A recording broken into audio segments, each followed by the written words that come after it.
Live on all the YouTubes and the Twitch, and your YouTube should be starting up as well in a few moments.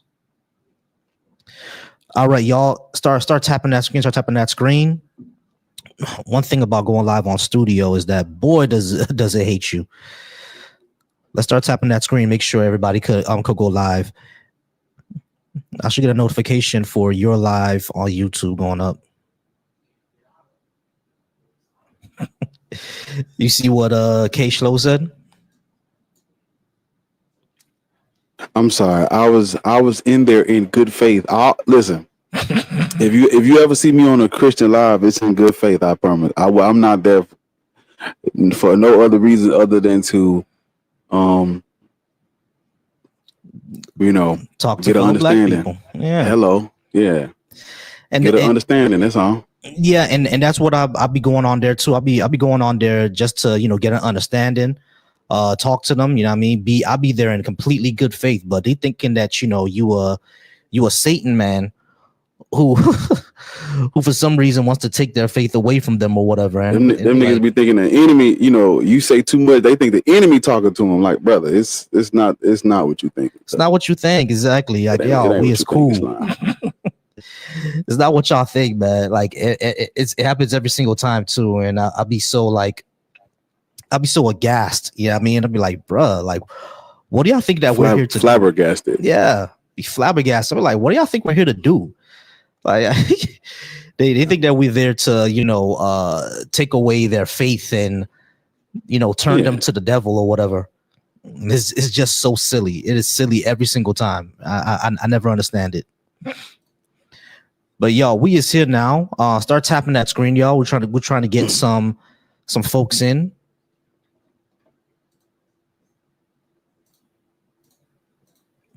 All right, cool. So that'll make everybody hear it on that side.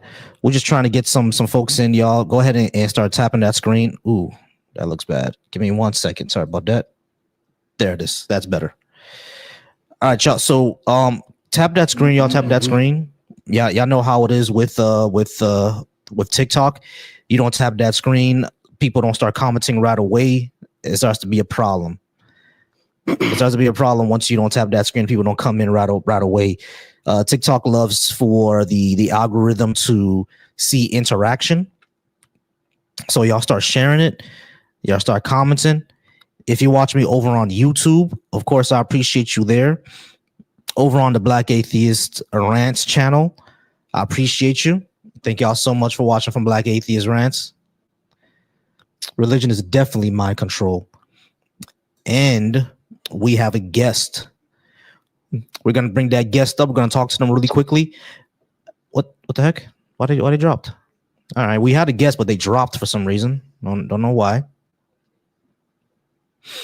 Don't know why the guest dropped, but we're here. We're here and we're atheist.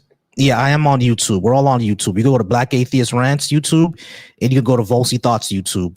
You can also go to the Black Atheist Coalition. We're on there as well, and we're also on the Deconstruction Junction right now. We're on there as well. And of course, for the folks watching, we appreciate y'all. I need to get on there, that Deconstruction Junction. Oh yeah. I ask you about that. Yeah, you got to get the access for the Deconstruction Junction. I got access to it, so that's how I was able to go live on it. So I got access to it. And I do see your YouTube started up as well, and the Deconstruction Junction also started up. So yeah, y'all, we just here, y'all. We just waiting for a guest. If everybody wants to come on in, how's your guest been recently, Bar? Well, I get a lot of Arabs, people who think they are. I don't know. But I've been getting a lot of Muslims lately. Same. The Christians, they don't want no smoke with this topic for real. But the Muslims been coming out the woodwork. Hebrew Israelites, they kind of, you know what I'm saying. But Christians, it's been steady, cool. I guess it's been all right. I try to which is one of the reasons why I do try to go to like Christian lives, just to like get the algorithm into, oh, you know, he does want to see this content and people of that ilk. Maybe it'll push my live out to them. To them, exactly. Me too. Like every time I see you or Annie or Be Easy on one of those lives, I try to join so people can know that, you know, that's some stuff I want to see, so the algorithm can push me out to them, and I can get pushed out to the algorithm. And what that's what I've been seeing too. Whenever I scroll on my FYP, I see some of those Christian lives as well. Yeah, I mean, all right. So it's and I follow some of them too. Follow them. Yeah. I'll go back. I'll follow them and go back just to. Just to get on their live. Yeah, get on their panel. I was able to. I did follow one after we had a terrible panel. Annie was there. That's the one I first saw you on, right? I followed her, and she's been inviting me ever since. But I went up there once. Oh yeah, She invites you too. Yeah, I went up there once, had the conversation, and then I left. The thing is, her panels are all about just preaching. Now, that's what her panels are all about. Yeah. A lot of the Christian lives are about just preaching. Yeah, exactly. They're all about preaching, not actual like discussion. You know what I mean? So that's why I'll be following them. I'll be like, hey, I want that discussion. And sometimes, like the one I did follow before, like Omni helped me follow one. Her name is Lena. Lena actually does have, actual discussions, actually talks to people, stuff like that. Yeah, I mean that happens with Lena, but everybody else it's just preach mode all day. Yeah.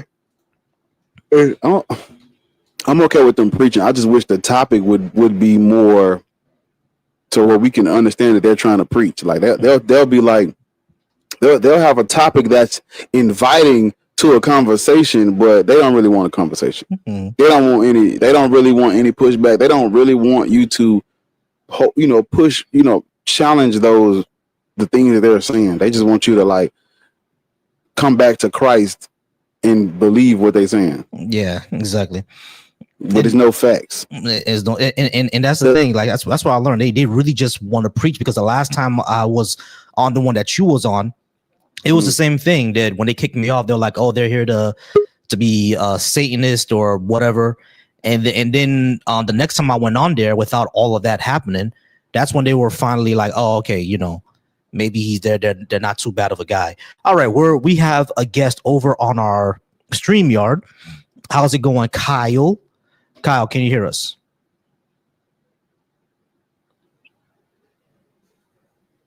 Kyle, get off mute, please. Can you hear us? Hello.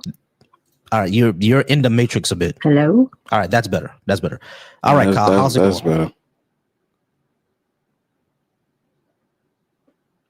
It's going good. Thank you for asking. All right, great. How are you, gentlemen? We're all right. All right. So we do not believe. Actually, let's start this off the right way.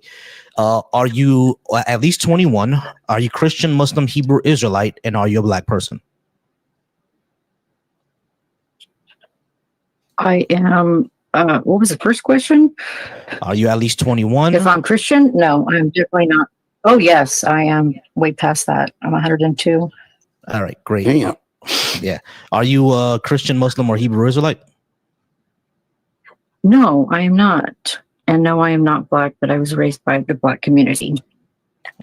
All right, great. So this discussion is about that black people should not be Christian, Muslim, or Hebrew Israelite. Do you agree?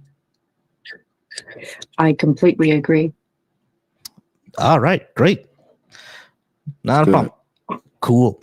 All right, y'all. We're gonna go ahead and wait for some opposition. We're gonna wait to see who would actually disagrees with us, and we'll have to talk about this subject. We appreciate y'all for being here once again. Y'all go ahead and keep tapping that screen. A lot of times it's slow in the beginning. A lot of times it's slow in the beginning, and then we start to get guests. Again, there'd be people, in the Black Atheist Coalition chat. There'd be people in my chat. You know what I mean? There'd be people in Bar's chat, and we always drop them the link. I always say, hey, join here. You know what I mean?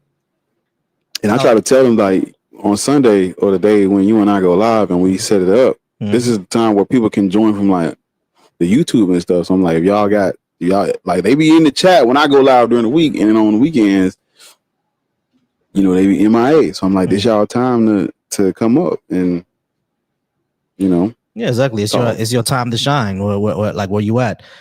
All right, I do have someone over on the Black Atheist Coalition that says he would like to join. I can't read that name. It's so weird. The name is Yip or something like that. All right, so Yip over on the Black Atheist Coalition, you should be able to see the link that I just dropped. You just got to go to that site. I'm not sure if you can click on that link. YouTube sometimes doesn't make it clickable, but you can go ahead and just go on that link, and you'll be able to join us to speak. A lot of times it starts off really slow for some reason. It just starts off slow, and then it starts to pick up, and then that's when everybody comes through. But yeah, once again, if you're watching us over from the Black Atheist Coalition, I appreciate you. If you're watching us over from Volcy Thoughts, shout out to you. And if you're watching us over on Black Atheist Rants, shout out to you as well. We're just waiting for anybody to come in, and we've been talking about Christian panels that we've been part of, Christian panels that we've been part of, and how they be disingenuous. Well, or like what kills me is like when I go on a Christian panel and the person is black, immediately is like you can't even bring up black people.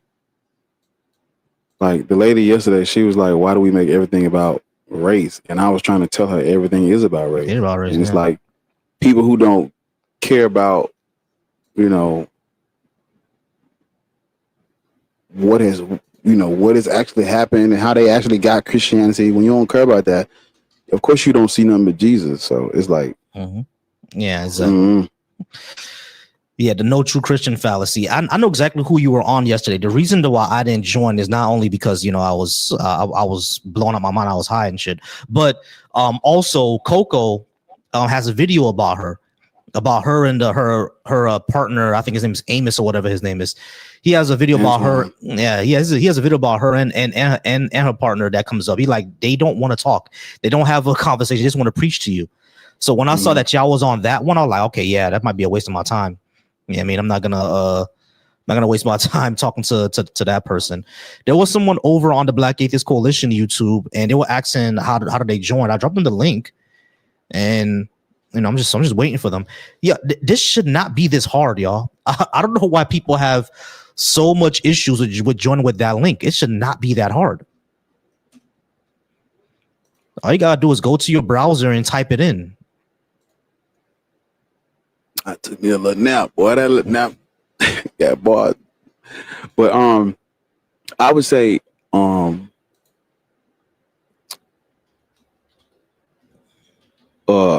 black people, we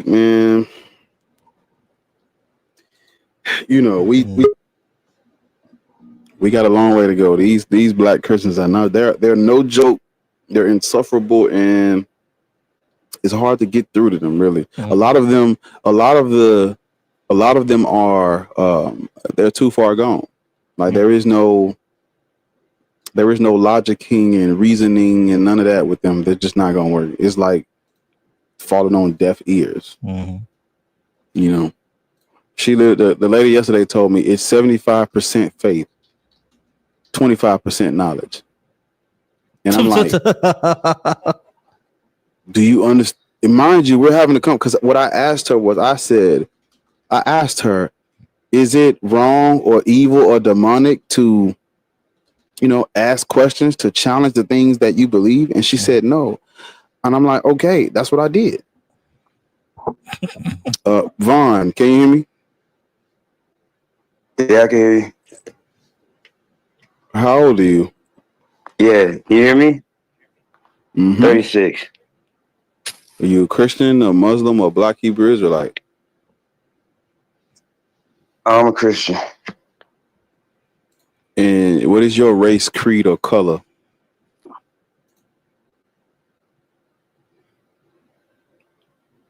I think it went blank. Yeah, screen went blank. Vaughn, you still there? Oh, damn. Oh, I'm still here. I was trying to show my camera so let you know that I'm black. So, yeah, you island. There you go. Look like my cousin. There it is. I know we all cousins, brother. We all kinfolk. Kinfolk. True.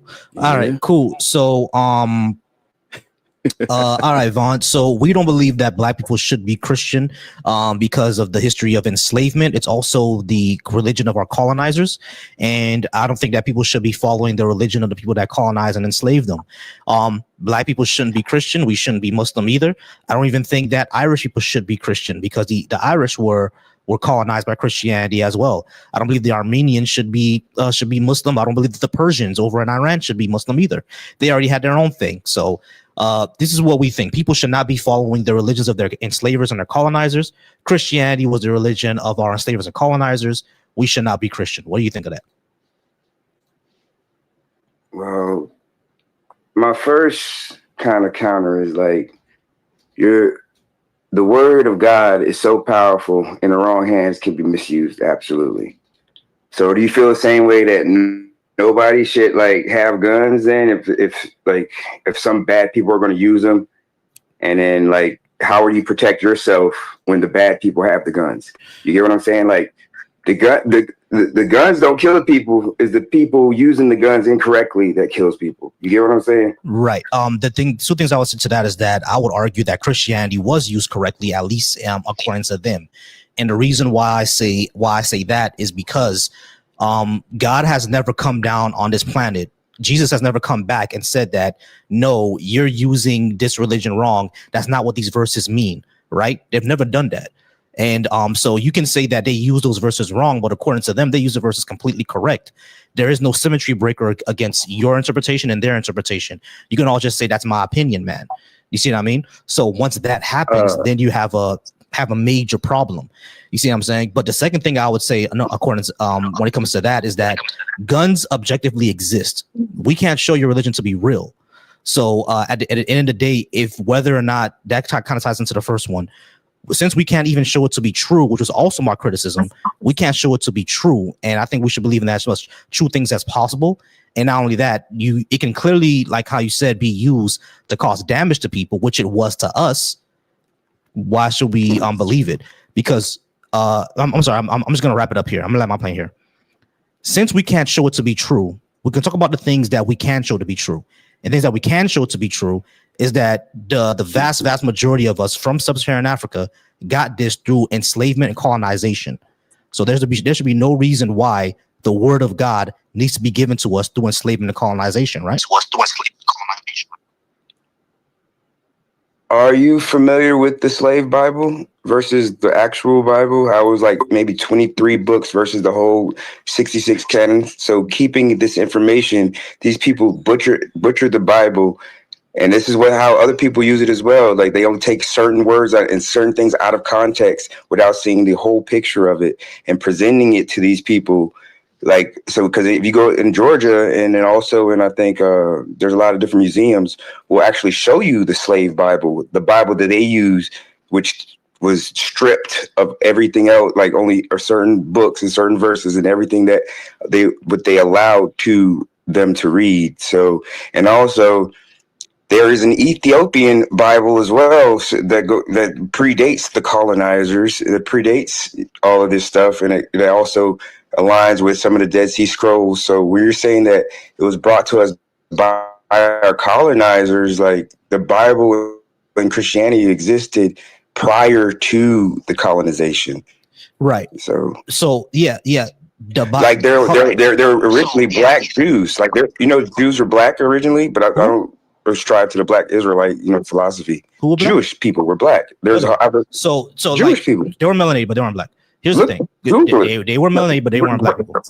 They were melanated, but they weren't black people. The Canaanites are not black people. But the thing is what I would say. Black. The term black came from the Bacon Rebellion, but I get what you're saying. All right. Okay.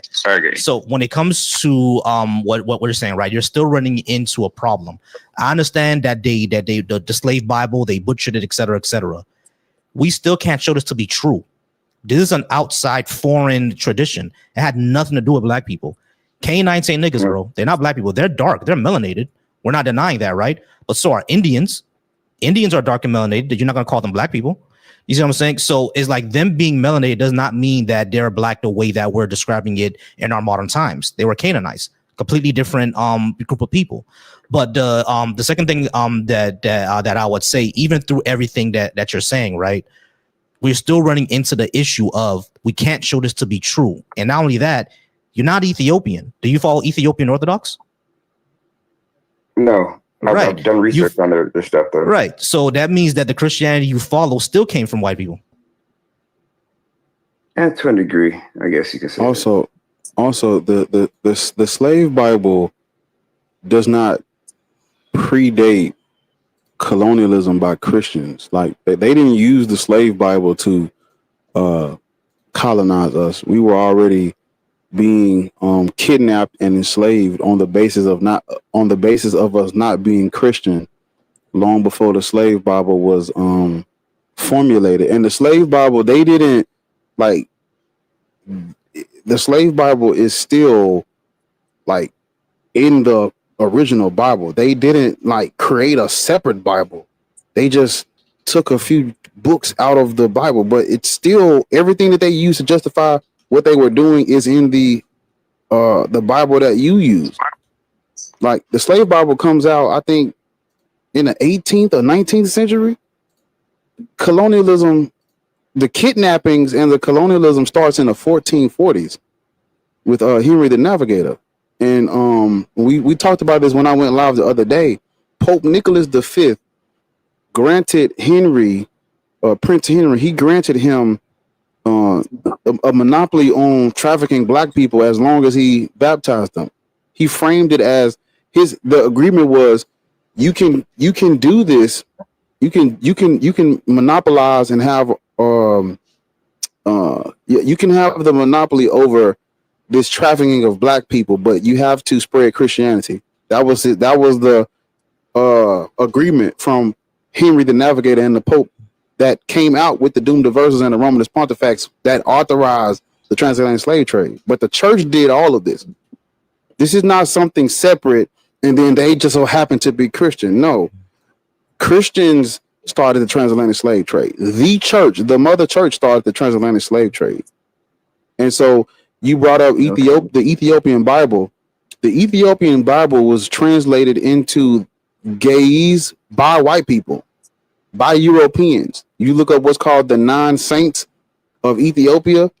They were fleeing persecution by the Byzantine Roman Empire after what's known in history as the Council of Chalcedon, where they switched the Christology. This is why when Volcy asked you, do you practice Ethiopian Christianity? You said no.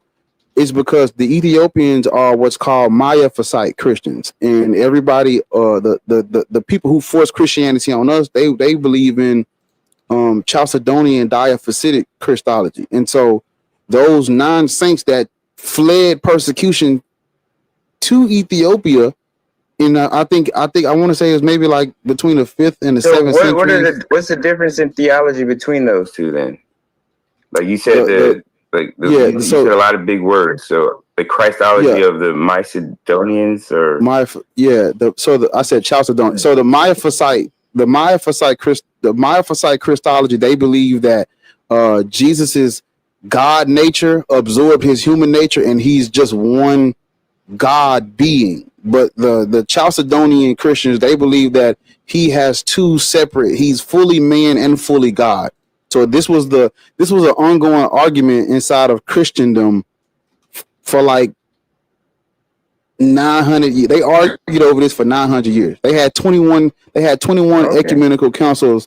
They had 21 ecumenical councils arguing over the nature of Jesus, literally. And so, but one of them was this. But this led to these saints fleeing persecution, and they ended up in the kingdom of Axum, and this is where they basically translated the Bible that was written in Greek. They translated it for them, because before those 9 saints got to Ethiopia, Christianity in Ethiopia was what they call it was imperial. Only the king and his court were Christians because they wanted to do business with Rome.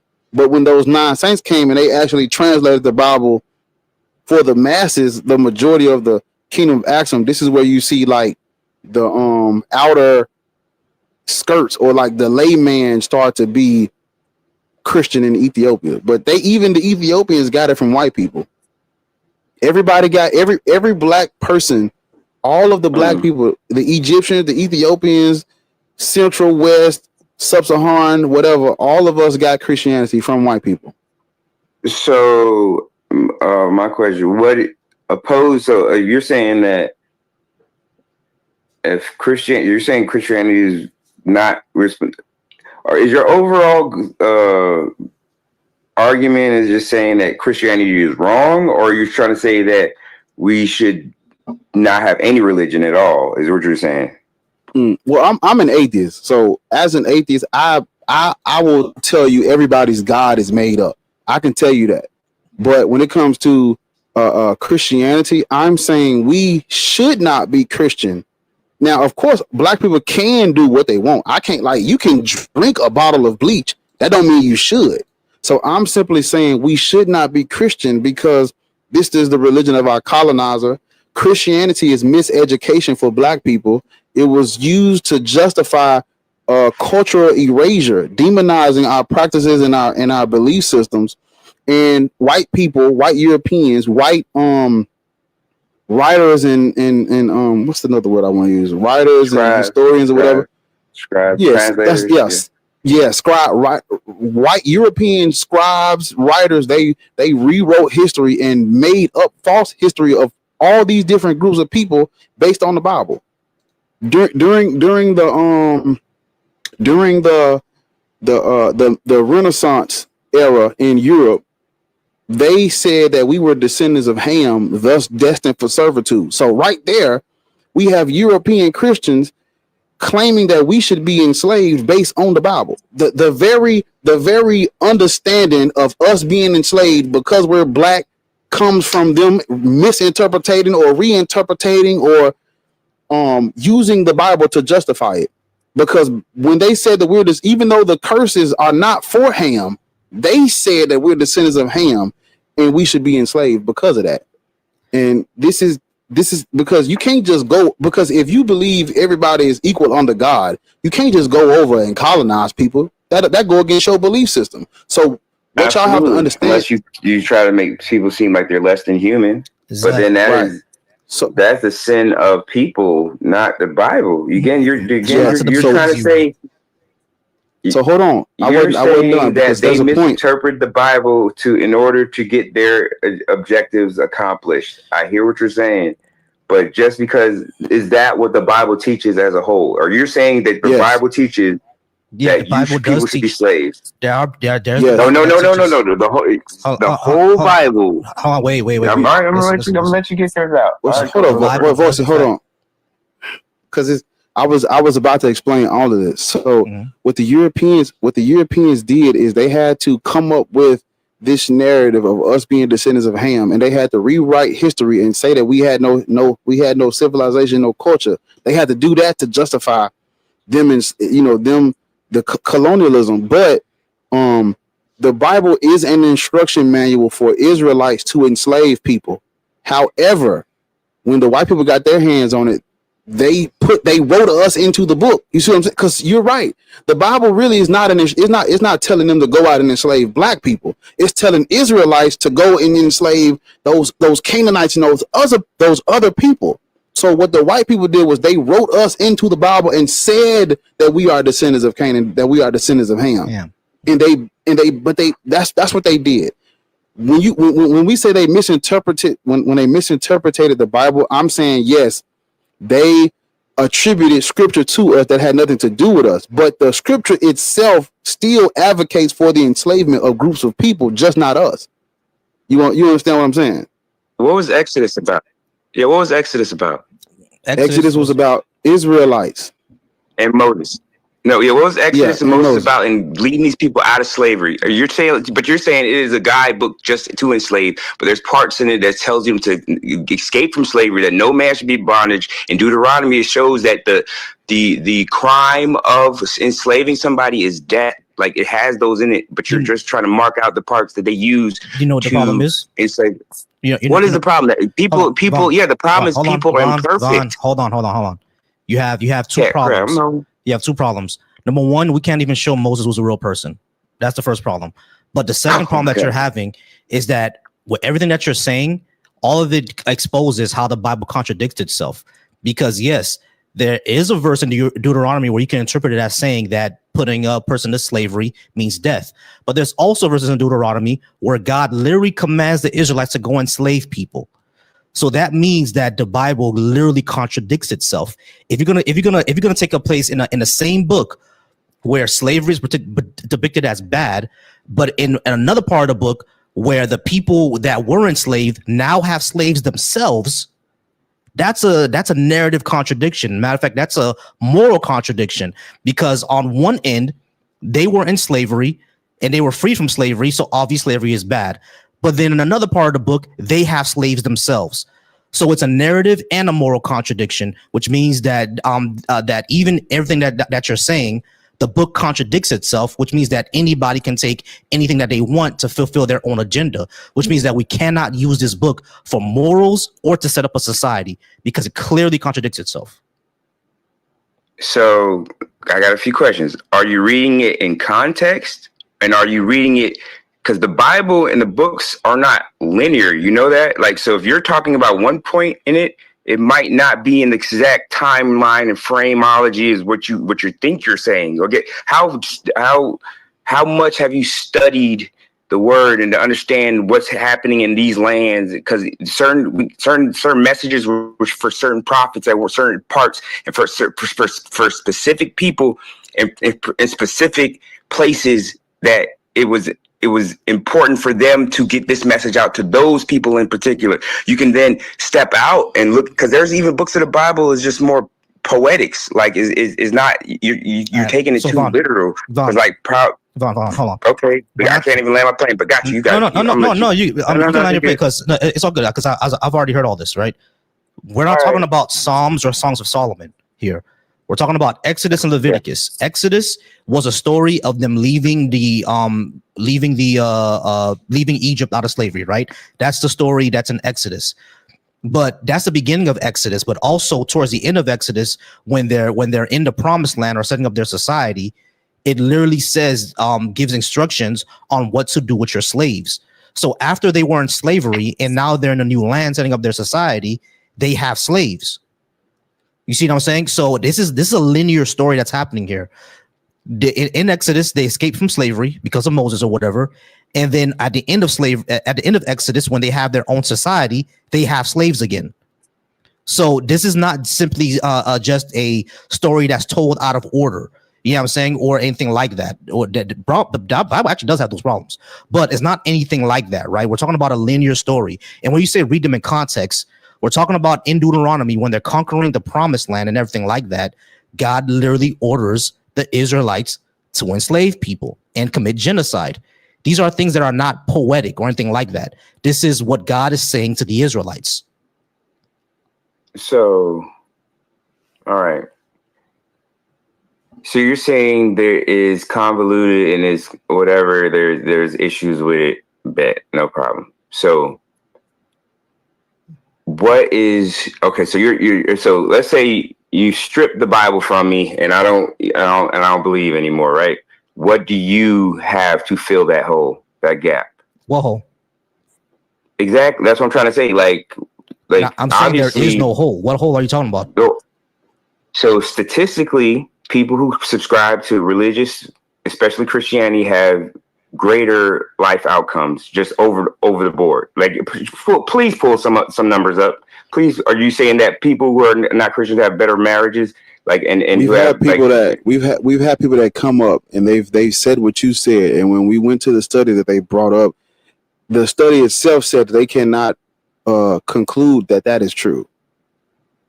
Because I know exactly what I remember because I remember Lortz pulled it up and we read through that motherfucker 3 times when the dude said, you're not the first person to say that. So the dude that said that, we pulled up the study he was talking about, and the study that said that it doesn't even say that. But okay, then all right. How about you prove to me God isn't real? Then come on. You're quick to put me in a box and say, and because I have personally, it's anecdotal. You know, I have experiences that I have that are past my point, but If Yeah, we you're know. prove to me God isn't real. Mhm. Can you do that? Because you said Moses, we can't prove Moses was a real person. Prove to me God isn't real. The way that I proved to you that that Yahweh isn't real is the same way. No. Wait. Hold on. Let me about finish to what I'm saying. crash. Because you I would what I'm saying crash is too. funny. Let me finish I what I'm would saying. crash too. Because you're an atheist. Let me finish what I'm saying. An atheist Let me is finish a what I'm non-theist. saying. You don't believe in any God. Vaughn, let me finish what I'm saying. Yahweh or anybody. Vaughn. Wait, no. Okay, I'm gonna mute you. Let I me would finish what crash I'm too, actually Vaughn. saying to I you, would dude. crash too. Let me finish what I'm saying to you, dude. The same way that I will prove to you that Yahweh doesn't exist is the same way I'll prove to you that Zeus doesn't exist. Do you believe in Zeus? Do you believe that Zeus is a real person? By that name, no. Bro, do you really think there's a dude? Listen, that's what I'm saying to you. Do you really believe there's a dude in Greece right now on top of Mount Olympus shooting down lightning bolts to the ground? Do you really believe that? Hey, don't let Hunter hear you say that. Not the way you're saying it, but I feel like he was one of the Nephilim. He was one of the Nephilim, one of those demons. Just like the aliens are demons too that they're starting to put out. Okay, let's go with Do you not Santa believe Claus. in aliens? No. A whole bunch of people didn't believe in aliens, but USA is saying that they have UAPs and all this shit. Slow down, bro. Slow down. Listen, the same way that you don't believe in any other mythological creature like leprechauns or genies. I believe they're real. Not, nigga. You really believe that at the end of the rainbow, there's a pot of gold and a short guy wearing green, a short Irish guy has the pot of gold where the rainbow comes out of. You really believe that shit? I believe they're demons portraying as something else. Vaughn, listen to what I'm saying to you. Do you really believe, Vaughn, listen to what I'm saying to you. Do you really believe that at the end of a rainbow is a pot of gold and a short little Irish man is putting it into a tree? You really believe that? Oh, not the way you paint it. No, that's what a leprechaun is, my man. That's what leprechaun is. That's what leprechaun is. A leprechaun is not a little demon from hell. Stereotypical one. They're talking about Vaughn, stop. What about Vaughn, stop. Every time I'm starting to ask you something, stop. Okay, be quiet. Be quiet. Vaughn, a leprechaun is not a demon from hell. It's a short Irish guy that digs gold from trees. That's what a leprechaun is. So don't say the way that you're saying it. All right. You don't get to redefine what leprechaun is. You don't get to redefine what leprechaun is. A leprechaun is an Irish short guy that digs gold out of trees. That's a leprechaun.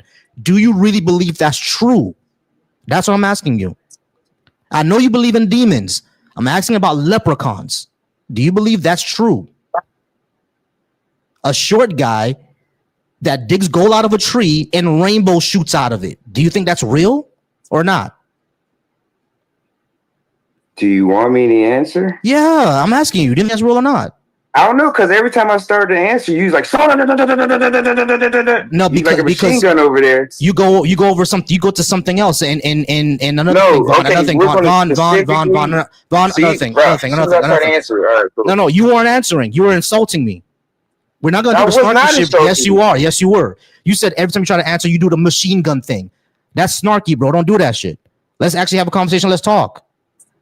I'm just asking you a yes or no question. I didn't ask you about demons. That's all I'm asking you about.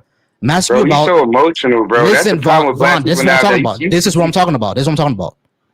I actually did not do the snarky shit, and now you're inserting talking about I'm emotional. I'm asking you a yes or no question. The leprechauns that the Irish people came up with, a short dude who digs gold out of a tree, and that gold shoots out a rainbow from a pot. Do you think that's true? I'm not asking about demons. I'm asking about leprechauns. Do you think that's true? It's a yes or no. No. Okay, cool. So the same way you don't think that's true is the same way you know that's fictional. It's the same way I know your God is fictional. The same way. There's no evidence of it, and it sounds ridiculous.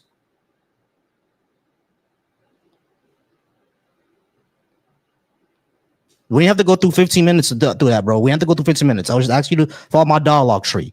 Now, since you actually believe that Yahweh is a real creature, how do you actually show this Yahweh creature is true? What do you do? He's not a creature. Okay, since you think this Yahweh creature is actually existing, how do you show this creature exists? It's not a creature. How do you show the creature exists, my guy? It's not a creature. You keep using the wrong definitions and terminology, bro. I don't care. How do you think it exists? How do you show it exists? How do you show it exists? How do you do it? Do you believe in so are you just saying that you're just a body, or you're just a body that we don't have souls? I don't believe in souls. No, I don't believe in souls. You don't have a soul. No, we just die. Okay, how can you explain out of body experiences and near death experiences? Delusions. How is it a delusion? Because we've been able to show that they're delusions. We've never been able to show that spirits are real. We've never been able to show that that consciousness survives after death. We've never been able to detect consciousness without a physical brain. Anytime someone claimed they had an out-of-body experience, there's been other explanations for it. Anytime we try to test astral projection or out-of-body experience, we've always come up with another explanation and never been able to prove it. Near-death experiences, even near-death experiences, are highly correlated to your culture, because guess what? Hindu people who have near-death experiences, they don't see Jesus. Guess who they see? They see Brahma, or they see Vishnu. Muslims who have a near-death experiences, they hear the voice of Allah. So it's all about your cultural experience. My grandmother was a Haitian voodoo practitioner. Guess who she saw when she had a near-death experience? It wasn't Jesus. It wasn't Allah. It wasn't Vishnu. You know who it was? It was Urzuli. It was Papa Legba. She said Papa Legba was coming to bring her to the crossroads. So anytime people have a near-death experience with some sort of spirit, it's always based within their cultural context. You know what happened when I got into a car accident, or I got hit by a car 2 years ago and I got knocked out? You know what I saw? No, I don't know. Nothing. So near-death experiences is always correlated with your conscious experience. Always. I mean, I said conscious.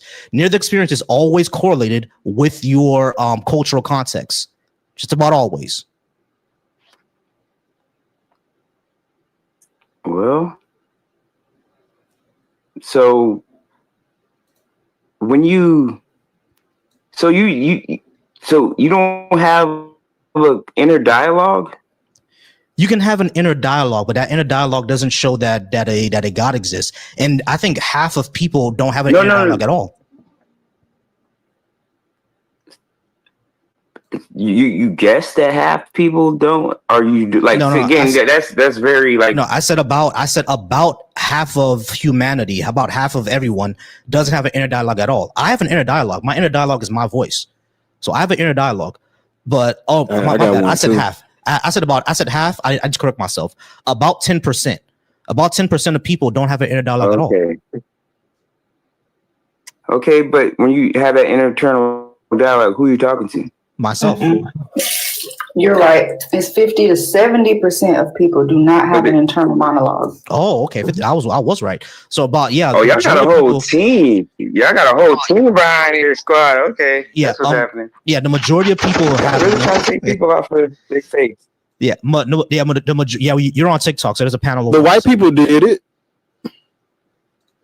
The white people did it. so fight evil with evil, huh? Yes. How is it evil to 100%. tell you that what you believe has no evidence and it was given to us by white people during enslavement? How is that evil?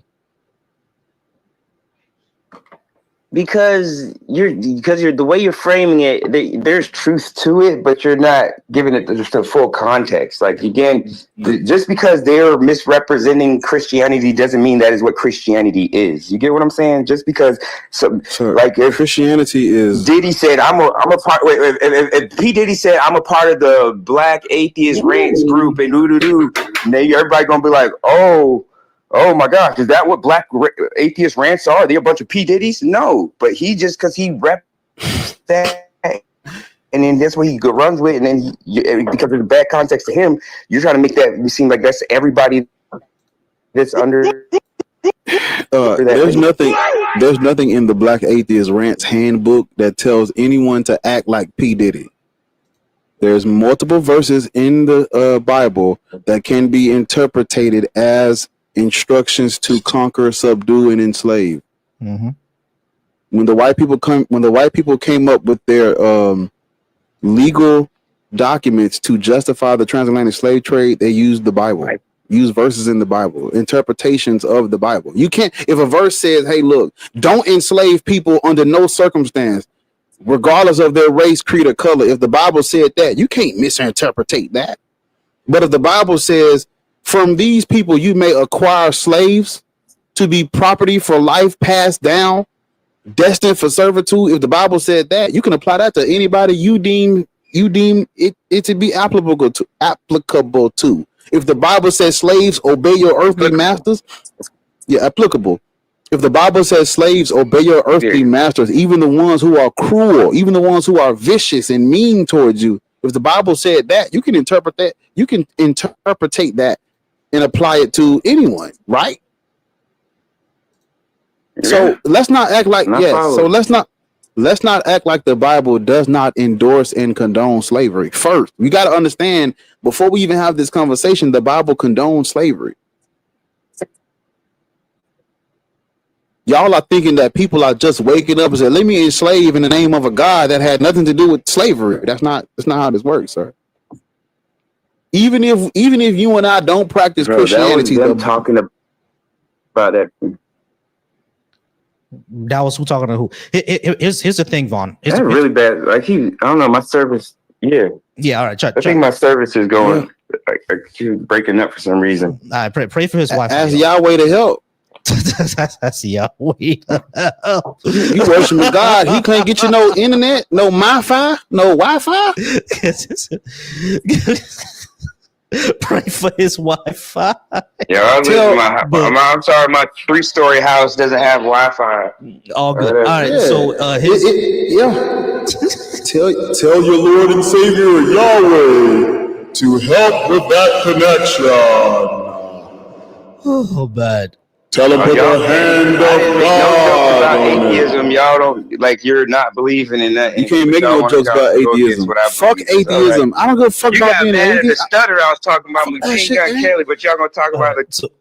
All right, so fuck atheism, man. Nobody care about that shit. If God came down tomorrow, we still be having the same conversation. We just be like, well, God exists, y'all. We should not follow the God that exists. That'd be the topic. I'll be on this bitch tomorrow. Black people should not follow the God that came down from the sky yesterday. And it'd be the same. Won't shit change but my name, baby. You feel me? Yeah. You too near me not to hurt me. Yeah, it won't change at all. I'll be like, all right, y'all. So the Christian God exists, but he's an asshole, so we shouldn't follow him. Hey, listen. The more things change, the more they stay the same, man. You feel me? The more things change, the more they stay the same. As soon as that nigga come down with the white robe and hair like wool and feet like fire burned in a furnace, as soon as that shit happen, we go, well, it's gonna be black anti-Christ rants, nigga. You talk about? We back like nut. Hey man, ain't shit shaking but the bacon, nigga. We back. Ain't nothing will change. Interstate, please come up. All right. So yeah, Vaughn, the issue that I appreciate y'all, man. No, it's all right. God bless y'all, man. I just wish. I mean, I know it don't mean nothing to y'all. You just cursed me, brother. That's a curse. That's demonic. Hey, that's demonic. What you just did. What? That's a curse. But you told God to. That's weird. That's weird. If you know we don't believe in it, and then you tell us God bless y'all. That's weird. Don't do that to people. That's weird. Okay, so what do I just say? Bye, bye. Yeah, you could just say you just say bye because think about think about it, Vaughn. You saying God bless me, right? What if I say Satan curse you? What if I were to say that to you? Well, that's negative. That's negative. You don't believe in him. No, even if he's real or not. No. Satan's curses are good. From your perspective. No, Satan curses are good because no, they're not. Yeah, Satan curses are good. I don't believe that. Satan curses will not from where I'm told from. Yeah, but that's how we feel about God. That's my whole point. No, but you don't understand. That's how we feel about God. Vaughn. That's how we feel about God. It's rude to leave a conversation with people who do not believe in this God and tell them, well, God bless y'all. Jesus loves y'all. We don't like that. I don't want that. You can just say, y'all have a good day. Thank y'all for the conversation. It's not the same, though. It doesn't matter. It doesn't matter. I'm not here to explain it to you. You don't like it and it's rude. That's all I'm telling you. Don't do that to people. All I'm trying to explain, Vaughn, is you see how you don't like how if I were to say Satan curse you, even in my perspective, Satan cursing you would be a good thing, right? You won't like that because according to you don't believe in Satan, bro. Vaughn, you need to Vaughn, follow and track what I'm saying, bro. Just follow and track what I'm saying. It's not about me. I do, and I'm telling you, it doesn't make sense. Pause, it's not the same. It's Vaughn, out of different Vaughn, listen, please. Just listen for a second, dude. But I'm out. Such an issue. Right. You don't want me to listen. How do I get out of this? How do I leave? Right. Kick me off. Cool. All right, cool. We're gonna move on. Somebody that does believe in Satan. That's what he's not understanding. Like somebody that believes in a different God than you wouldn't like that. But also, really quickly, I wanted to point out Deuteronomy. Don't let them do that to y'all because it does say that the death penalty is for kidnapping, but it's also for your fellow Israelites. It don't have nothing to do with slavery. It says, do not kidnap your fellow Israelites to sell them into slavery or to treat them as slaves. Yeah, exactly. All right, y'all. Just before we move on to We Don't Care, just a quick shout out. If you're watching us from the Black Atheist Ranch channel, shout out to you. I appreciate y'all watching us on the Black Atheist Ranch channel. Thank y'all so much. The link is pinned to join if you come over here and disagree with us. I do see someone already spamming in the comments, Jesus Saves, over on the Black Atheist Ranch channel. Of course, they're always going to spam. No, the fuck they ain't, is it? Hold on, let me go over there. Where my moderators at, nigga? Yeah. Where my mods at? They know the fuck they ain't, is it? Who got weapons of mass destruction? I got it. Let me go look and see. I got it. I'm putting them on timeout right now. No, we don't even play like that in my chat, nigga. Yeah, they timed out. I already timed them out. All right, so if you're watching me over on my channel, Volcy Thoughts, once again, the link is pinned. I do see someone named Robert talking about how God created the universe and time and whatever. I don't care. Go ahead and join in. If you're watching over from Black Atheist Rants, I said Black Atheist Rants, Black Atheist Coalition. If you're watching me over from Black Atheist Coalition, y'all always there. Shout out to McTime, who's there in the chat. McTime, tell anybody who would like to come up to please come up. And if you're watching over on the Deconstruction Junction, thank y'all so much over on Deconstruction Junction. Go ahead and come on up. The link is pinned. All right, y'all. We are going to move on. And just to give a quick shout out to my line, here it is, my shirt. Y'all see my shirt? Dope, ain't it? Y'all see that? Yeah, dope, ain't it? That is the Black Atheist Skeptics and Humanists t-shirt. You can get it in the link in my bio. I do appreciate y'all. We are going to talk to We Don't Care. We Don't Care. I'm not going to keep calling you that over and over. Give us a name, please. My bad, Matt. Matt. All right, Matt. Are you at least 21, Christian, Muslim, Hebrew, 21. Israelite, and are you a black person? I'm 21. I'm black, and I'm agnostic. Oh, okay. About what? What are you agnostic about? Oh, this is the opposition. Well, I just believe, as someone who's in college right now, currently, I'm a political science major. I've realized that, politics and religion have lots of correlation between the two. And I've seen that it causes lots of division. If you go and look at the war right now, currently, something I'm studying on, you can go and see that war is really rooted in religion, ideology that, I believe is that they're fighting over nothing and people are dying. They're getting, how's that funny? That's funny that kids are getting blown up. Okay. No, I'm laughing at the fact that you said they're fighting over nothing. That it was true. So I chuckled. It was true, brother. Relax. Oh, I'm just saying. Chill with appeal, please. Okay. Please. Yeah, there's no need to get all worked up. All right, you didn't have to say nothing. So if you're agnostic, what did you come up for? Oh, yeah, I thought the oppositions were going in the guest box, like that little thing. You said what? Let's see if we got another opposition. All right, we have Interstate that's that's coming up. All right, so Damien, or I forgot what your name is. I'm sorry, I'll keep calling you Damien because you're PFP. All right, we're gonna let you down for a little Exactly. We're gonna let you down for a little bit, Damien, but we appreciate you being here. Go ahead and stay in the comments. All right, Interstate. How's it going, Interstate? Are you at least 21? We do see you're a black person. Are you Christian, Muslim, or Hebrew Israelite? I believe in God. Y'all up there front. Cool. All right. So Which interstate, one? you said, yeah, hold on. Everybody, hold on. Interstate, when you say that you believe in God, which one are you talking about? Jesus. Jesus. All right, great. All right, so you're a Christian. So, No, I'm not. Don't do that. You can't do that. Hey, all right. So interstate is you say you believe in Jesus. Hey, you can't do that, Volcy. Yeah, You can't do that, bro. Of course I can. So He's interstate, a Jesus follower, not a Christian. not a Christian. All right. So interstate, you It's a said difference. You said that It's a big difference. You said, hold on. You Talk said to that, him. You I'm said just fucking that. with you, boss. I'll go. You said that Jesus is your God, right? Is he Yeah. your Lord and personal Savior? Yeah. Okay. According to Merriam-Webster, a Christian is someone who accepts Jesus as their Lord and personal Savior. So you're a Christian.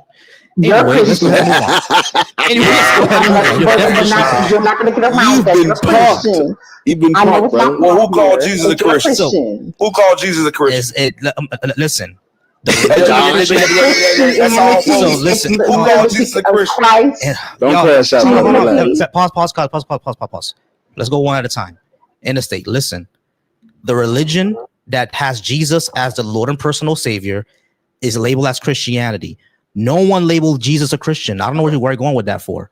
It's definitionally true. In fact, they labeled that- him a Jewish person. Yeah, it's Because definitely he's not a true. Christian. He's not a Christian. Interstate, shut up. It is definitely true that the religion named after this deity, Jesus, is called Christianity. You follow Jesus and he's your Lord and personal Savior. That definition makes you a Christian. I understand that you don't like the label, but it is true. Let's move on. We don't think that black people should be whatever you're following, okay? Because we can't show it to be true. Number one, and it's the religion of our enslavers and the colonizers. The way we heard about Jesus was through enslavement and colonization. While we followed the ideology of some foreign thing that had nothing to do with us and was brought to us by enslavement and colonization. While we do that, interstate, please answer that question. That's not true either. Because you wasn't enslaved. You taking credit for what other people have done. You taking credit for what somebody else went through. You wasn't So enslaved. were you? Interstate. Hold on. Interstate. Hold on. Interstate. This- We Listen. we being real. Let's be real. Listen to what I'm saying. What boat did you come in on? Interstate. Shut up. Right. This is not about me personally being enslaved. It's not what the question is about.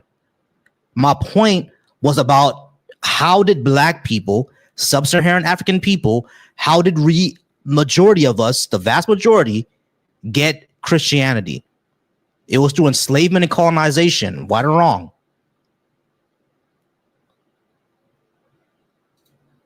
I'm not doing the right or wrongs. I don't know if that's all true. You said the majority of us. Did the Atlantic slave trade happen? Yeah, it did. Okay, before the Atlantic slave trade, what were black people from Western Africa? What were they doing?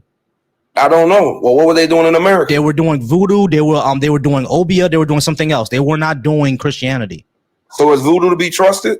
Yes. It is? Yes. Who uses it for good? I do. You do? Yes. Oh wow, you do it on yourself? Yes, I do it. I do it on myself. Yes. So you got a pot somewhere brewing somewhere with black magic going on. That's not the way voodoo works. I'm This is just the problem with asking you. ignorance, bro. Okay, I'm asking the question. Interstate. Hold on. This is the Let the problem. host speak. Yeah, this is the problem, Interstate. You when I'm gonna say this, right? I'm not saying this to be insulting, but it's just true. You have a huge ignorance about something that outside of the Jesus thing. You have a huge ignorance of how it works, right? You're very, very ignorant. Now, that's not to be Voodoo has insulting. all- Interstate, that's not to be interstate. Hold on, that's not to be insulting. Is the fact that you just don't know. Voodoo doesn't have a pot of black magic brewing. It's not how that works. You're talking about witchcraft. You're talking about Wicca. Wicca is European. You see what I'm saying, Interstate? So what I'm saying is that you need to actually educate yourself on these things. Now, you also didn't know that Western Africans didn't have Christianity before the Atlantic slave trade. I'm not sure how you didn't know that, but that's just geographically and historically true. Christianity didn't exist in Western Africa before the slave trade. So that means we were doing something else. So all that time, when we were doing something else, we had systems of morals, we had civilizations, we were cleaner than the Europeans because we don't who taught them to wipe their ass, right? We don't who taught them that shit. So we had all of these mathematics, we had science, we had all of that without having Christianity, which means it's a foreign thing that we don't need, correct?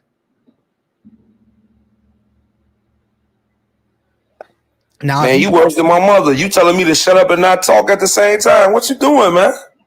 Then you mute me at the same time. What you doing? Because you were We're not and responsible first for of all, your he mother didn't mute issues. you. I did, because you were speaking over the host. I muted you.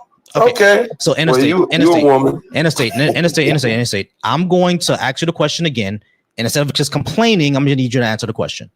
All right. So this is my premise, right? This is my argument. Before Christianity got to Western Africa, we already had systems of morals. We had systems of caring about each other. We had civilization. We had math. We had science. We had everything that we needed before Christianity came into the picture. That would mean that we do not need to believe this foreign thing. And if you're saying that we do need to believe in this foreign thing, I'm going to ask you, why do you believe that?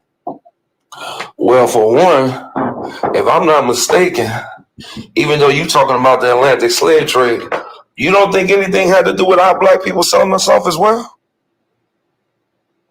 I'm going to ask you the question a third time. Pause again. So interstate, I didn't ask you about Africans selling Africans. That's not what I asked you about. What I asked you is, we had systems of morals and spirituality before Christianity, which means that it's foreign and we don't necessarily need it. I asked you, hold on. I asked you if that's correct or incorrect. And I asked you another question. If you think that we still need this foreign thing, why? So answer the first question first. The first question is, I'm sure they did have other spiritual things going on. So we don't need Christianity. Do you agree? No, I'm not going to say that. Okay, so cool. So that means you admit that we had something other than Christianity before, but you also think that we need Christianity. So the question is, what do we need it for? Well, apparently the other things weren't working some shape, form, or fashion. Where are they? They still, number one, they still exist. Number two, the reason that they're not as prominent anymore is because we got colonized. It was violently beat out of our ancestors. You think that was a good thing? But you're still practicing voodoo. Interstate, it's not about me, bro. It's about the majority of black people, Africa. I agree with you. Okay, cool. So in Africa, Christianity was beat into them and colonized into them. You're saying that we needed for another foreign religion to be beat into us? Well, as I'm stating to you, those same people that made it out of that, they believed in God. That's not what I'm asking you, my guy. I'm asking you, did we need Christianity to be beat into us? Did we need that?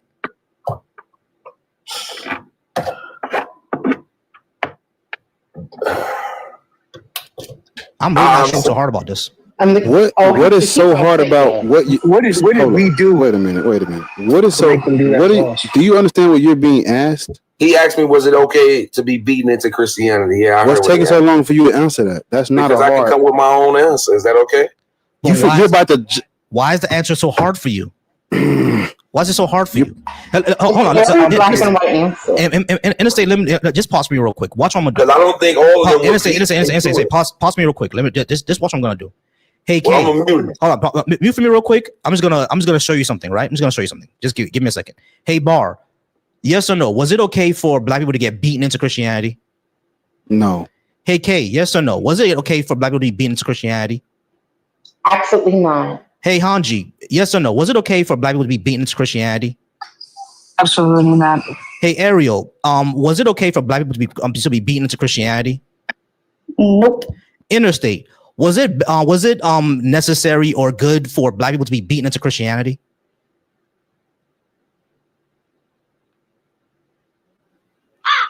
A damn shame. This is crazy. The silence is loud. I got other things going on. No, I'm not being silent. I got other things going on as well, but I don't believe all blacks were beat into Christianity. That isn't no. You say there's history needed to be beat. Because historically, it's a fact. I'm like that. people who are descendants of the transatlantic slave trade, they were not Christians before. Christianity was forced on them. Whether we're talking about Black Americans, whether we're talking about the Caribbean or Latin America, I know more about Black Americans because that's what I am. But I do know that people who are descendants of the transatlantic slave trade, Christianity was absolutely beaten to them. You cannot deny historical facts. It's not debatable. Yeah, and also, I want to go back to something you said. Africans didn't sell Africans. That's not how they got the transatlantic slave trade going. They got the You gotta need to wait your turn. That's Smack, right? Smack, you gotta wait your turn. It's because I be up here, I be chilling, I be cool, playing, laughing. Niggas be like, bro, this shit is stop, please. Back to what I was saying. That's what we were taught. Yes, because we live in a we live in a country. Thank you, Volcy. We live under white supremacy, so of course they're going to anglicize the education. Black people, African people did not sell Africans. No, the European white Christians turned Africa into an arms race where they would give guns to both sides of a conflict in exchange for the prisoners of war of the conflict, because Africans were invaded by and colonized by Arabs before Europeans came. So there was already conflict on the continent before the Christians showed up. When they showed up, they simply just added pew-pews to the fuel, thus exchanging pew-pews for prisoners from both sides of these conflicts that were ongoing. So we didn't sell Africans. Africans didn't sell Africans. It was literally, give us your prisoners of war for these guns, because guess what? We're about to get the other side guns too. And so if you don't give us your prisoners for guns, they're coming with guns to come take y'all all and give all of y'all to us anyway. Take the guns and give us your prisoners for guns so you can defend yourself. It's called the gun slave cycle. It's called the triangular trade, as they call it, right? So they just bartered them. They just bartered them then. They didn't sell them, they just bartered them. It's coercion, sir. Man, get out of here. Europeans had they had gunpowder. We didn't. And I also want to show you something else. We live in the West right now. Our interstate, listen, we live in the West right now, right? So the way that we view things is through a lens of flatness. Like all of us on the stage, or most of us on the stage, are Black people, but I'm Haitian. You're African American. Bar is African American. K is African American. You see what I'm saying? So even though we're both Black, we both have different ethnicities, right? Which means that sometimes our histories and our language are going to be completely different. That's number one. When it comes to saying African souls Africans, that flattens everybody, right? Because at that point, which Africans are you talking about? You're talking about Yoruba, Akan, Fan, Ebu. Do you know which ones fought against the slave trade? Which ones fought for it? Which religions were they? Were they Islam? Was it Christian? Because Islam was there as well, and the traditional religions were there as well. You're flattening this entire thing of Africans sold Africans, and that's just not the way that ethnicity works. But also, it's not 100% historically accurate because there was even a movie done about this. The women of the Dahomey were known to resist the transatlantic slave trade. So that is not 100% true. Yeah, Dahomey, Queen. They'll never. Queen Nzinga, King Alfonso. Matter of fact, King Alfonso, he converted to Christianity and resisted the slave trade because he thought that other Christians shouldn't be enslaving other Christians. But we know the white folks ain't care about that. You see what I'm saying? So like, this is a lot more complex than what you're trying to make it, interstate. You know, they'll tell you that Africans sold Africans, but they don't tell you that Africans and Black people have been literally fighting against Christians since we met them. There were people who resisted and rebelled and fought back the whole time. Since they first pulled up, there have been people fighting against them. You will never hear about that, but you'll hear about. Smack, you gotta wait. Don't come off mute again until we're done. All right, Ernest, you can get off mute and give us your thoughts on what you're talking about, because I think we've veered far off the topic. the main question we was just asking is that if it was necessary or good for us to be beaten into Christianity, and I'm not sure why it's so hard for you to answer that question. I told you all of them haven't, and one that I was dodging the question. I told you I had other things going on. All right, so you want to come back later when you don't have things going on? You can actually pay attention to the conversation. No, I'm paying attention to it right now. Right, what's done is done. All right, great. So we all know that not every single black person got beaten into Christianity. We know that, right? But how did it happen in a general sense? It was enslavement and colonization. You disagree with that? It was enslavement and colonization. Some of it, yes. So some of it was enslavement, and others wasn't enslavement. I would have to say so, yes. All right, cool. That's not historically accurate. It's not, but we're just gonna go ahead and move on with the conversation, since I don't think he'll be able to get past it. All right, great. The fact of the matter is that the way that sub-Saharan Africa got contact with Christianity was through colonialism. That's just a historical fact. Do you think colonialism was a good thing or was a bad thing? I think it was unavoidable. Whether it was unavoidable or not, was it a good thing or a bad thing? Did it damage Africa or did it improve Africa?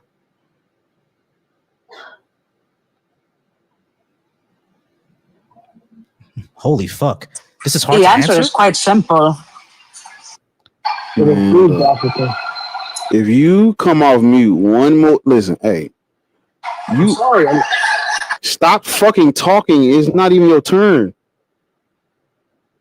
Yeah, I don't know what's so hard about this. Damn, man. Rude ass nigga. It's taking me everything within me to not drop smack. Cause smack, come on, like just know this. What are we doing? Why can I see this? This quote unquote smack, because I don't see. He's right next to you. He's the one with the building. Damn. Yeah. Oh. All right. Niggas don't got no home training or nothing. Just can't even hear you because your mic bad. You just fucking talk. Shut the fuck up. Goodness. All right. So interstate. I'm not sure why this is hard to answer. Was the colonization of Africa a good or a bad thing, bro? Or do you think it's more complicated than that? I think it is. All right, cool. If it's more complicated than that, please let me know the benefits of colonialism in Africa. I don't know what's going on. I don't live in Africa. So if you don't know, how can you say it's more complicated? I told you, just asked me, was it deeper than that? And I told you, yes, I don't know. All right. So if it's deeper than that, can you give me any benefits that Africa got from colonialism?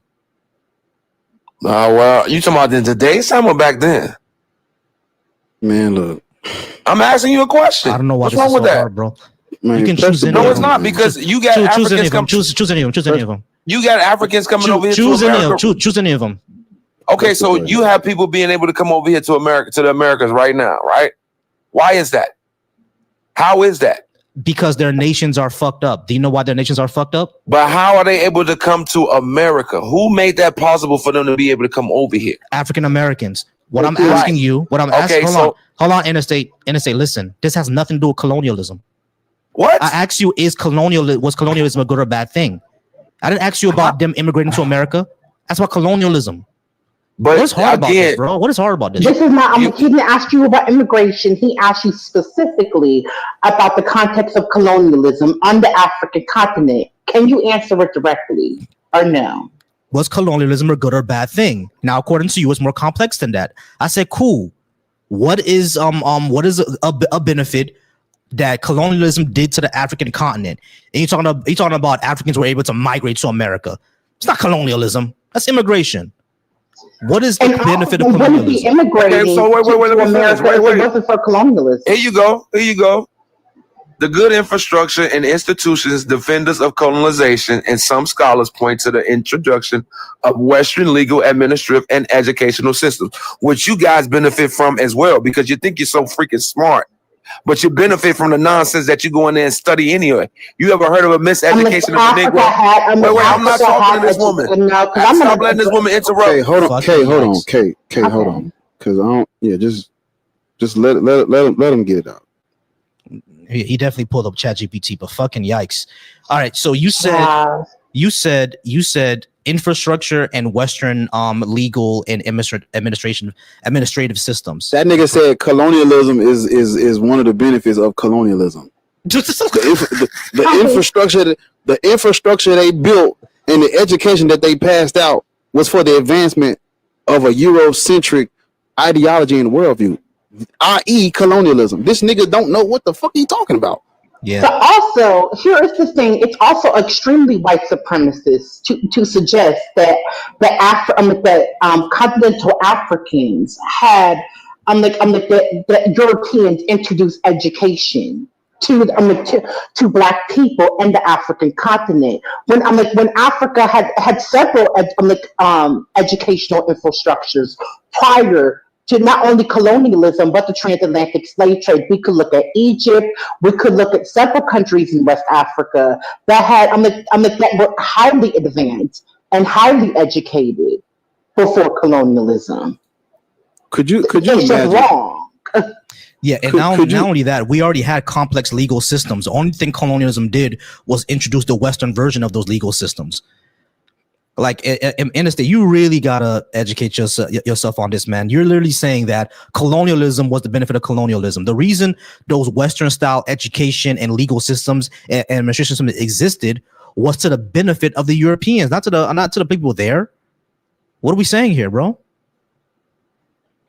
Could you imagine if you asked a person what is a benefit of human trafficking? And the motherfucker say, well, the benefit is the victims get to travel in the back of vans tied up. They get to see the world tied up. Like what? Like nigga, what the fuck are you saying? That's insane, bro. You get what we're saying here, Interstate? That nigga's a coon. God. Coon. Super coon. You want me to come off mute or no? Super coon. This nigga's a coon. You want me to come off mute or no? You can come off mute, but we're still asking you the same question. Like, do you understand the craziness of what you just said? Nigga's a super duper coon with a cape on and a mask. Also, I just want to say this to the gentleman and the right? Define coon. Define it. Define it. Define a nigga that lick boots. Define a nigga that lick boots. Boot lickers. Act of white supremacy. Right, but I'm the white man put his toe in your face. You lick your tongue out. That's but what I'm the one that's sitting up here that been in prison for selling drugs. But I'm a coon. Get your goofy ass on somewhere. You sound stupid. I'm like, nigga, that don't make you not a You sound stupid. But if I was going with the establishment, I wouldn't have went against the establishment. That sounds dumb, brother. Right, take me down. Hey, we please drop this nigga. We're gonna drop him. We're gonna drop him. Interstate. Selling poison to your own people. He gotta go. Yeah, I got time. Hold on, quick. Give me a second. It doesn't really matter. The only thing that matters is the way Super cute. He's a super cute. Super cute to save the day. Nigga's a super coon, bro. You said double, baby? Like great eye. Wait a minute, hey.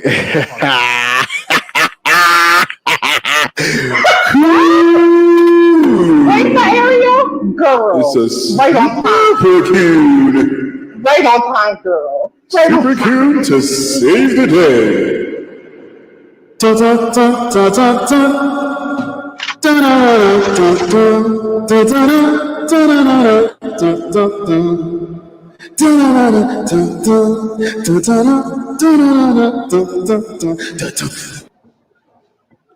Like the fact that he said that he smokes mud, and that makes him not a coon. Super, like super,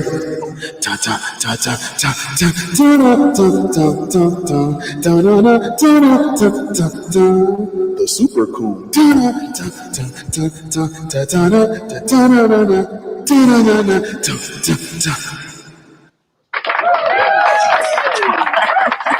Oh man. Hey, what do super coons do for a living? They sell drugs. Apparently. Not wrong. Niggas on the episode of Power.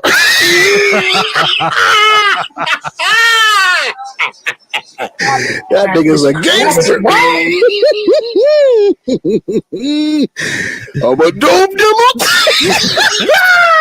I'm like, Bar. The way that he tried. Hey, you gotta maximize your screen before I start my song back up. Ariel, you ate that girl. You ate that. You ate that. You ate that nigga's a. Of course, the occupation of a bootlegger is selling D-rugs, man, right? Yeah, of course. That will, of course, be your occupation, selling poison to your own people. And the fact that he thought that made him not a coon, like that actually is the fact that he said that is coonery in itself, because you think that that selling D-rugs makes you somehow a black radical, like. Oh, man. If you sell D-rugs to your own people, makes you let you know. That'll make you a radical. Now, let's modulate. If you were selling it on Beverly Hills, then maybe, you know what I mean. But you sell it to your own people. Ain't no way. Heard the white man love smack. Are we introducing the new people on the panel though? Yeah, right. We can modulate. Yeah, let's go. No, smack left. See, that's the type of shit I be talking about. Niggas be interrupting me the whole time I'm speaking, and then when it's his turn, they gone. I'm like, the moment because he would kept coming off of mute, I muted him and then he left. I dropped him because he kept coming off of mute and I couldn't even hear what he was saying anyway. Karma, you're next. I think. Yeah, Karma's next. She's a friend. It's Karma. Yeah, she's a friendly. It's my actually she's my sister. Bar, my sister. Karma, Bar. Hey, Volcy. How's it going, Karma? Hi, Black Atheist. How are you? I know you. I don't know if you remember me or not, Volcy, but I'm the one that used to be an Islamic scholar before I saw the light. Yeah. Damn. No problem.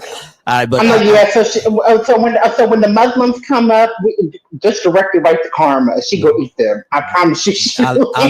I love having ex-Muslims up. Love it. All right, so we're gonna go ahead and modulate a little bit. We're gonna talk to Jabez and a person with a gear. Not sure how to say their name, but Jabez first. Jabez, are you at least 21, Christian, Muslim, Hebrew, Israelite? That nigga profile look like he didn't mean it. Yes, I'm a Christian. You ain't mean to take that picture, did you?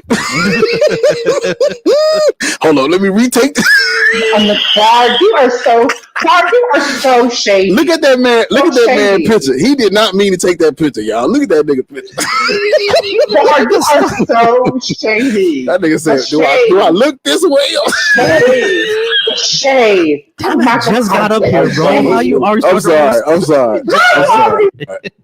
I respect your orientation, man. All right, what's your occupation, nigga? What you selling? I respect your orientation, man. You're free to choose who you want. What you selling? What you selling, cuz? You own a vending machine? I'm selling do. You own a vending machine? I'm selling do-rags. You want to buy some? All right, you a Christian. It might have a cross in the middle of that motherfucker. I put that bitch on. I don't know. Oh yeah. So how old are you? That would be dope to sell a Molly called the Savior. Please don't get that nigga. Has a cross on it. Now think about it, y'all. Don't you dare give him no idea. I'm gonna see a commercial. You know they send me them Christian commercials. This nigga gonna be on YouTube. YouTube ads, yeah. Put that shit on for Christ. Yeah. Think about it, y'all. Think about it, y'all. If we get a connection with some Colombians and we start selling a product called the Savior and has a cross on it, bruh, like we will sell out really, really soon. Yeah, I mean, what happened to do with the gear? What happened to him? I'm the whatever happened to do with the gear. I guess I'll come back later. No, he kept on coming off of mute. It's like Jabaz, are you a Christian? He said he was. Yes. Okay. Why should black people be Christian? Do tell. So I was raised a Christian.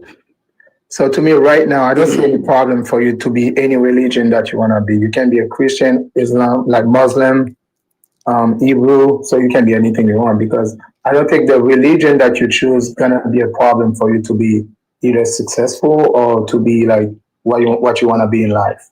Like as I heard earlier, Volcy was saying about voodoo.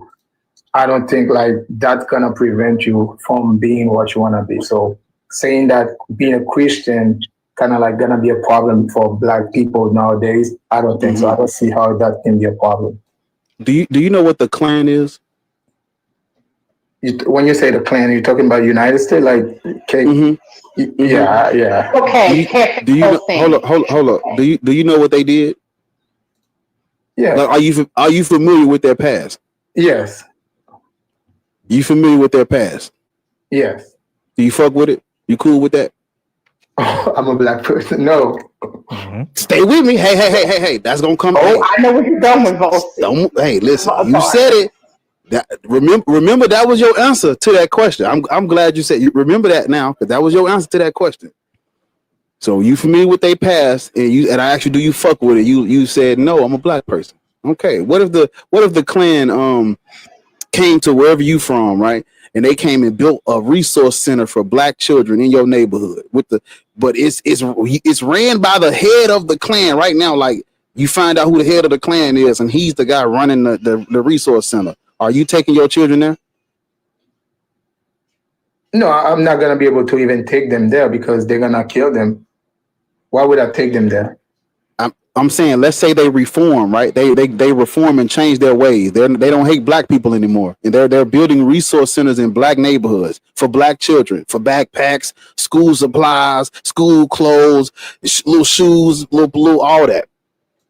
You taking your children to the resource center? So let's say after many years, and they say, "Hey, I've changed," and they show proof that they have changed. If I'm willing, they built a center. They built a center in the neighborhood. You taking your kids to the Klan resource center? If they prove that they have changed, if I'm in need, maybe I'm not. It's not going to be my first choice. But if I'm really in need, I might go there. Because the key thing you say, you say they change because. Jabaz, what the hell, bro? No, okay, but conversation got you silly. I'm talking about tapping. He said like they change, and I'm in need, and they say, hey, the resource center, you can come and get some stuff. You're gonna put your life on the line and your children's life on the line. I'm going to prove that they change. No. Again, my first answer was after maybe many years, if they prove that they have changed, I may go there. But you gotta make the analogy a little more. Yeah, you gotta be more clear with the analogy, Bar. Because the public perception is that they've changed, right? Yeah. But they still follow their Klan handbook, right? It still says all the things that it used to say in it. You taking your kids up there? No, if they still follow it, that's in my defense, because you're right. I agree with you. I should do it like that. I just didn't think I needed to. I didn't think I usually don't have to. I didn't think I needed to take it that far for a nigga to understand what I'm saying. But he's a Christian. But you have to do it. You have to take him there, Bar. He's a Christian. You have to walk him through it. Yeah. So Jabaz, this Klan center still has the Klan handbook. But they're saying, oh, well, we don't hate Black people anymore. Look, we build a whole resource center for Black people. But we still follow this Klan handbook. And we believe this Klan handbook was given to us by the almighty creator of the universe. This Klan handbook that says that Black people should be enslaved by us, that they're inferior creatures, that if they brush by a white woman, we should lynch them. Yeah, all that is fine, right? We still believe in this in this Klan handbook. But we don't want to actually lynch Black people. We don't actually want to lynch Black men who brush by a white woman. We're going to reinterpret that to mean that he should be punished and go to jail, not be lynched. Are you really going to take your children to that Klan center? No. Again, what you add now, they still don't like Black people. They still see Black people as a problem where they gotta discipline you. So no. They hate Black people. They just say that they have the resource center for Black children. Are you taking your children there? No. Right. I'm so glad that you said that. I want you to know that the Triple K is in fact a Christian organization, and the handbook that we're talking about is the Bible. I know this is where you wanted to go, but the Triple K is the origins of Christianity. How do you not understand it? These are the people that refuse to modernize with the rest of America. Those are the people that sat there and were like, Black people rights. We don't want that. Right, we want to go back to the good old days when we gave them their slave Bible that had all the slave verses in it to keep them colonized. The same way that it was happening also when they colonized Africa. But the thing is, like, compared to, differently to the Klan, the Bible doesn't teach that the black people are inferior to the. Do you want to bet? Yes, it does. Yes, do you want to bet? Do you want to put your life on that? Hey. Are you willing to put? Are you willing? How much you willing to bet? Oh my goodness. Okay. Everybody pause. We kind of got chaotic there. We everybody pause. All right, cool. So, Jabaz, you realize that in the Bible there are still verses on slavery, colonialism, genocide, all of those things, right? You understand that? Yes. All right, great. So you said that your position is that the Bible does not actually call black people inferior. That's your position? Yes. If Karma or K is able to show you that it actually does, what will you say then? To the scripture, all right, I want to admit that. All right, great. So that's Karma's position and K's position. It actually does say that black people are inferior. Where go ahead and let us know where you found that out, Karma. Again, the reason I say that because when the Bible talks about slavery, it was not talking about a race at that time. Like in the Middle East, because race didn't exist you before. Yeah. No. The constructed hold on, race did not exist. Yes, but let him get it out. The region, the Bible, like I don't want to say Christianity, but the region they were not. It was not in Europe. It was like in the Middle East, kind of like near Africa, and those people they were not white tea. So that's black though. Yeah, but even though they're not black, they're more melanated than the white tea people. So when they that doesn't make a difference. They're not black. But when they say slavery is because the current system that was maybe around at that time, and people can take people, put them into slavery. I'm not saying that was good, but it was not specifically talking about like the black people. Right. Yes, it was. Yes, it was. But okay, so before the concept of race existed, there was something called tribalism, and tribalism, right, was based off phenotype. Right, people from the Middle East back then until this day, hence why the Arab slave trade was a thing, right, saw black people or people that were darker as inferior then, right? And they still do. Yeah, but not the Bible. This day, they still do. So when we're talking about the Bible and we're talking about verses, for example, Exodus 21:2 or Deuteronomy 15:12 to 17 or Leviticus 55:44 to 46, when we look at these verses, right, about how you should treat your slave, how that slave is to you for life. Yes, when we look at it and we look at it, let me finish so you can understand what I'm saying, right? When we look at that and we look at the people that it's being asked to enslave, right, from these specific regions, for example, Iraq, which is biblically Babylon, majority of the time, people from Iraq till this day are dark-skinned. Phenotypically, they align more closely with people from Africa than they align with people from the rest of the Middle East. Most of the time, the people that were being enslaved from the Bible were people from Babylon. That's majority, about 97% of the time. And the reason they were enslaved because of what? They were dark-skinned. They were black. So are you saying like the people from Israel, they were like white people? Or? Israel didn't exist at that time. I don't know what you're talking about. Okay, yeah. But when I say Israel, I said Babylon. Do you understand where Babylon is? The region, now they changed, but the region like where it was. So at that time, those people, they were not white people. I'm giving you the old name, which is Babylon. Babylon historically were darker than anybody else in the modern day Middle East. Even back then, they were darker. Therefore, people in Syria, people in Lebanon, people in Palestine, which is Bethlehem, right, were lighter due to the region that they were in than people from Babylon. Therefore, they enslaved people from Babylon due to how they look. But no, when they enslaved them, they were not enslaved by the white people. They were enslaved by the people. Okay, from let that me region. slow this down because Oh my God. clearly you comprehension not aligning together. Maybe okay. So here's the Middle East, right?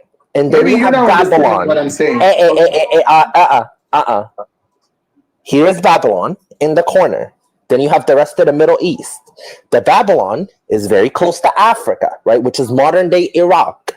Those individuals, this tribe specifically, were historically, phenotypically aligned feature-wise and color-wise with Africans than the rest of the Middle East. Majority of the time, they were enslaved and they were slaves. And your God in the Bible said to enslave them. And majority of the time, the people that enslaved them were people that were lighter, way lighter than them, and looked phenotypically way different. Yes, they're not white Europeans, but they still look at themselves as not black, therefore superior than black people. Do you have that comprehension? Okay. Let me go back to my question again. Where do you prove that the Bible said you have to put black people in slavery? Okay, my question is Exodus, right? Let's go with read one of the verse that you mentioned. Yes, I got you. I'll read it right now. So, Exodus 21:2.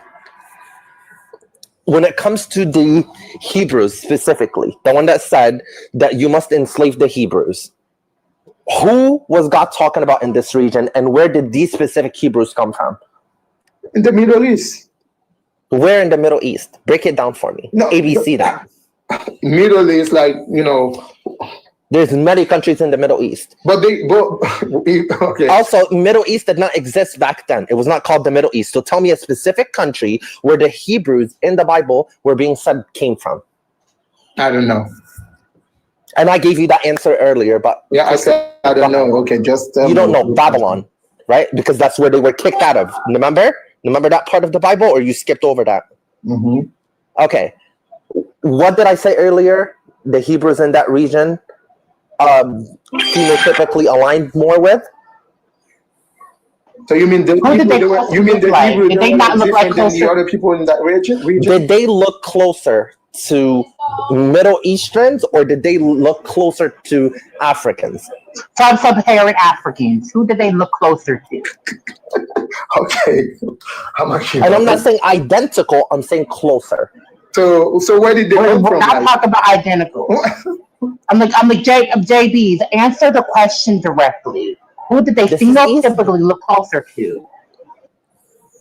You broke up. Who did they phenotypically look closer to? Did the people from Babylon, did they look closer to people from Sub-Saharan Africa, or did they look closer to Middle Easterns? It's depend which region. Did you not hear me say Babylon like 28 million times? Yeah. I don't see the point. I don't see what is your point, because you are gonna prove in the Bible. No, you're not about to run away. We're not doing that. This is the subject. You're not going to run away because I got you in a chokehold. Come back. Everybody pause. I do apologize for interrupting this, because I think we're all kind of losing the plot here to see where we're going with, right? Now I've been able to follow what you're saying, Karma, right? The people from that area, they were darker skinned and didn't look exactly like Sub-Saharan Africans, but they phenotypically look more like us, and those were the people that they were put into slavery. Do you understand that, Jabaz? Yeah. Okay, great.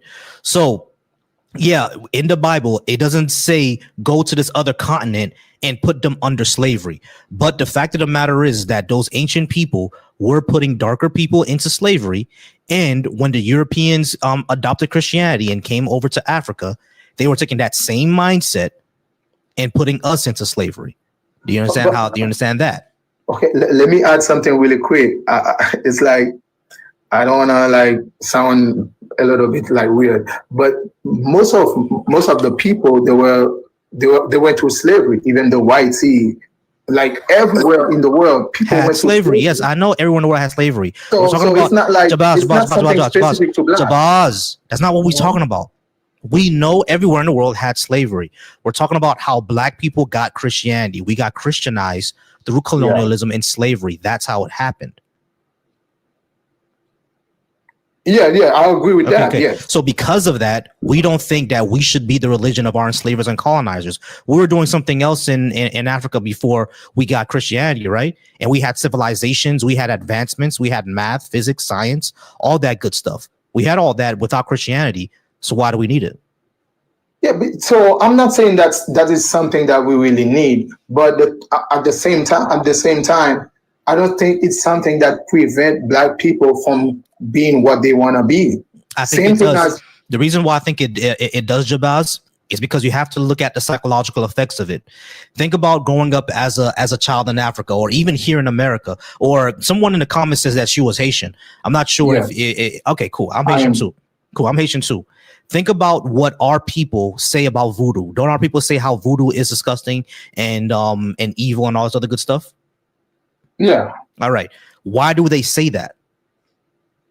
Maybe it's a perception that they have, Correct. Where did that perception come from? It comes from like some of the practice and some of the messaging that people been, Yeah, and what did that messaging that voodoo has evil practices that will harm you, where did that come from? Because that did not come from the voodoo practitioners. Because remember, Duvalier, he legalized voodoo, and when he was president. Before him, when the United States invaded us, what did they do to voodoo? Because anything, throughout history, anything that is related to black, they're trying to portray it as a bad thing. There you go. There you go. So voodoo was never. I gotcha. So voodoo was never an evil thing, right? Our African traditions and religions, they were never an evil thing until the Europeans came with Christianity. When you say, I disagree that the European came with Christianity, because this was like in Africa a long time, even before the European. It's not a European religion. Where? So where was it in Africa before Europeans? Where? We can say like Ethiopia. They have like the oldest Bible. Cool. So Jabaz, I'm gonna get him there, guys. I'm gonna get him there. Jabaz, you Ethiopian? No, I'm not. Right. So it's a moot point. Here's the second problem. The Ethiopian Bible is not the oldest. The Codex Sinaiticus is the oldest. So was it from Europe or was it from like? It was from Europe. The Codex Sinaiticus is from Europe. Let me help him get there. Yeah, go ahead. So, Jabbar, what languages is the Bible originally written in? I would say Hebrew. Mm-hmm. And what other languages? One more.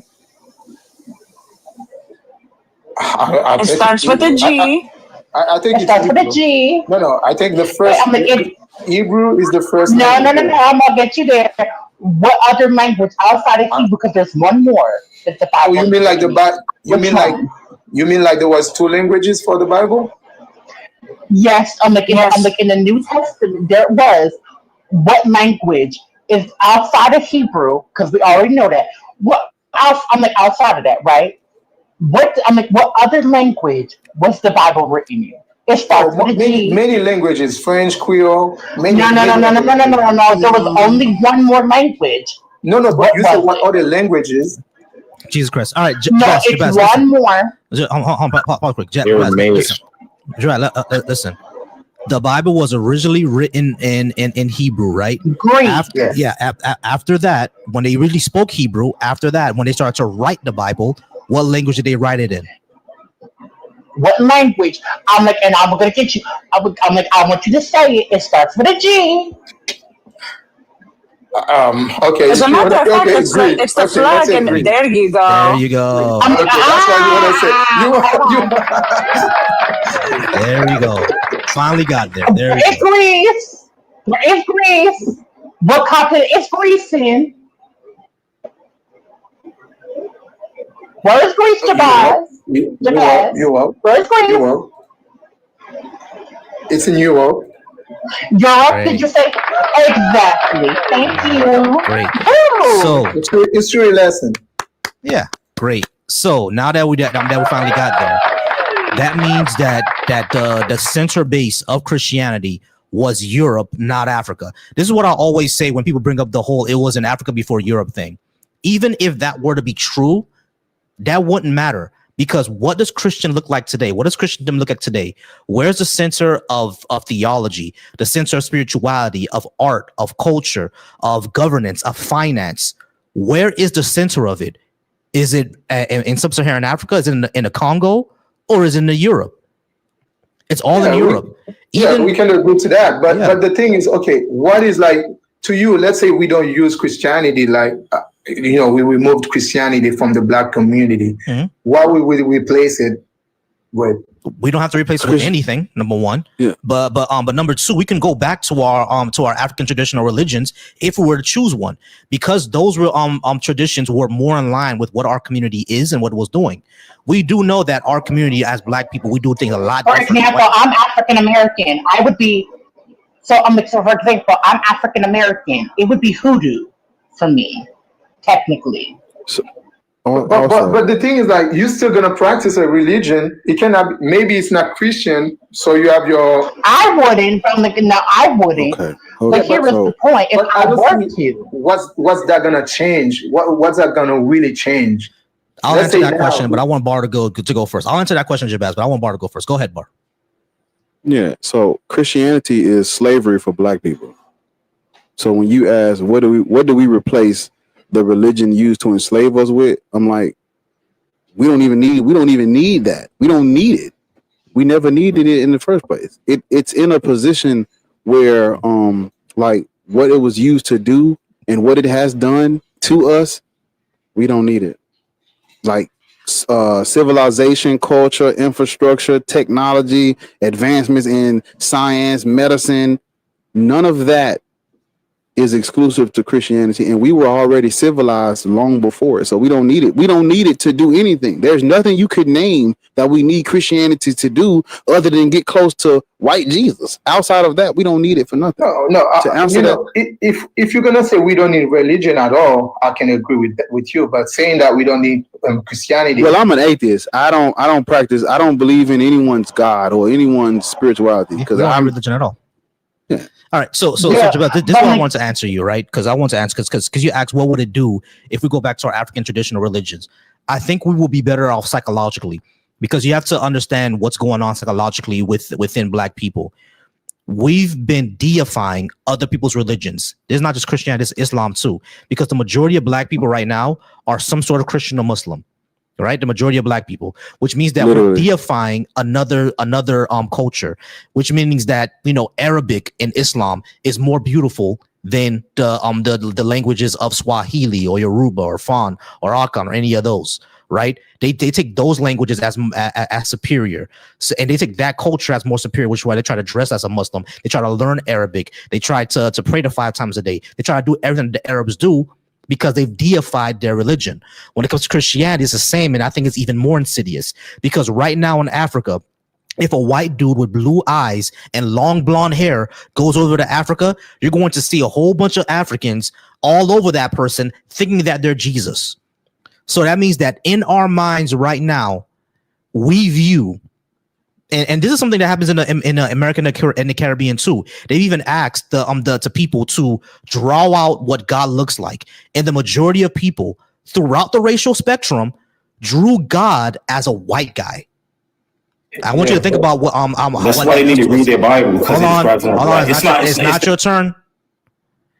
I want you to think about, Jabaz, the psychological effect this has about us. Think about the psychological effect it has. Matter of fact, this was an experiment that was done, I think, about 10 years ago, where they went to children in American neighborhoods right now, Black neighborhoods right now. They showed them a picture of Malcolm X.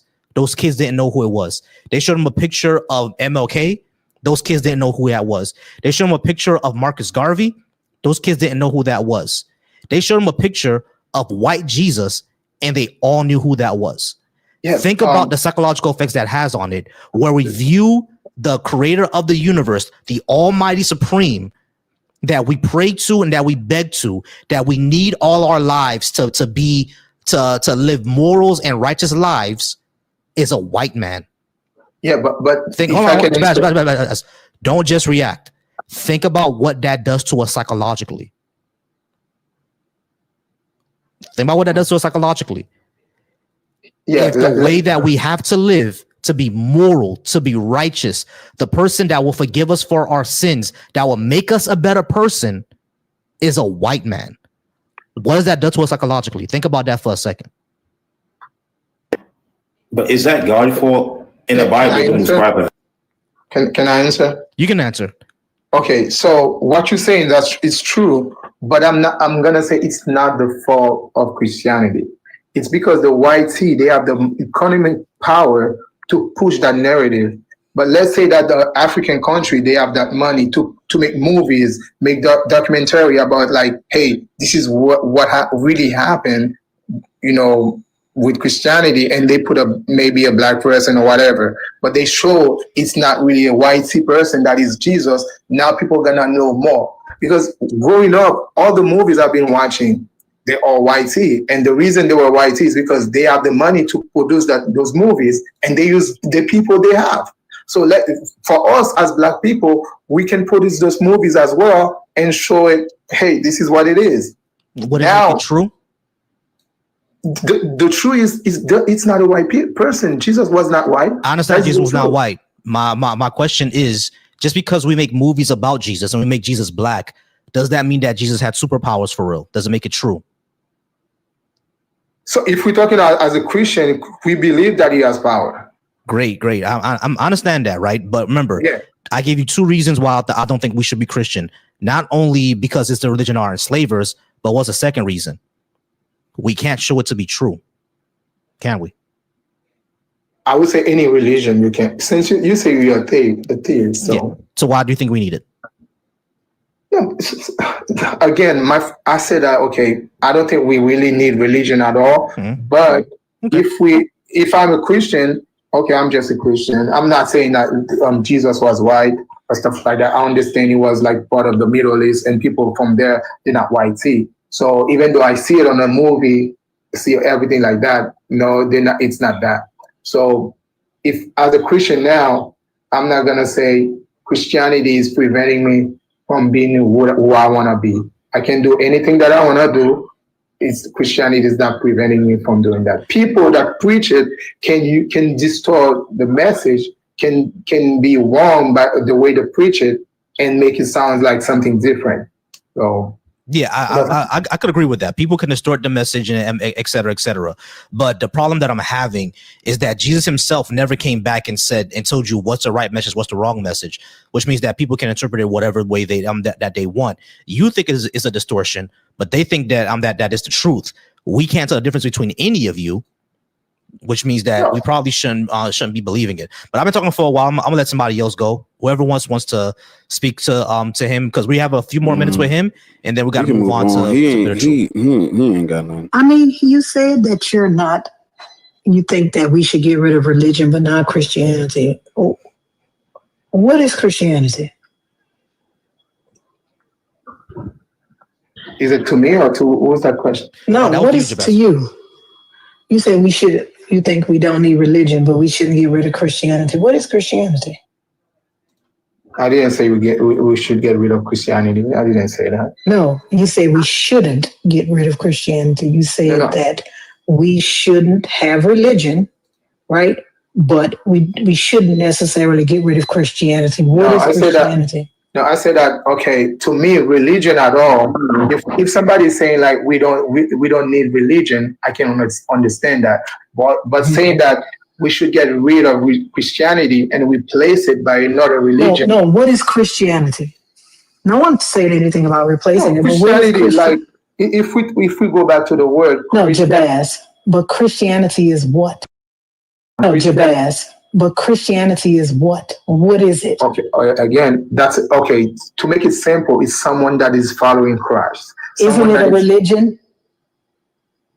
Okay, yes. What is okay? So then, if we're getting rid of all the religions, why wouldn't we get rid of that one? Okay, you didn't understand what I said. Okay, let me repeat it again. I said I don't see, like, if somebody is saying we don't need religion at all, I can understand that. But but saying only remove Christianity and replace it by maybe something No one else. said that though. Yeah, Right? We're saying that black people should be Christian, Muslim, or Hebrew Israelite. But I guess you say going back to the black African religion. All right, so Jabaz, track what we're saying.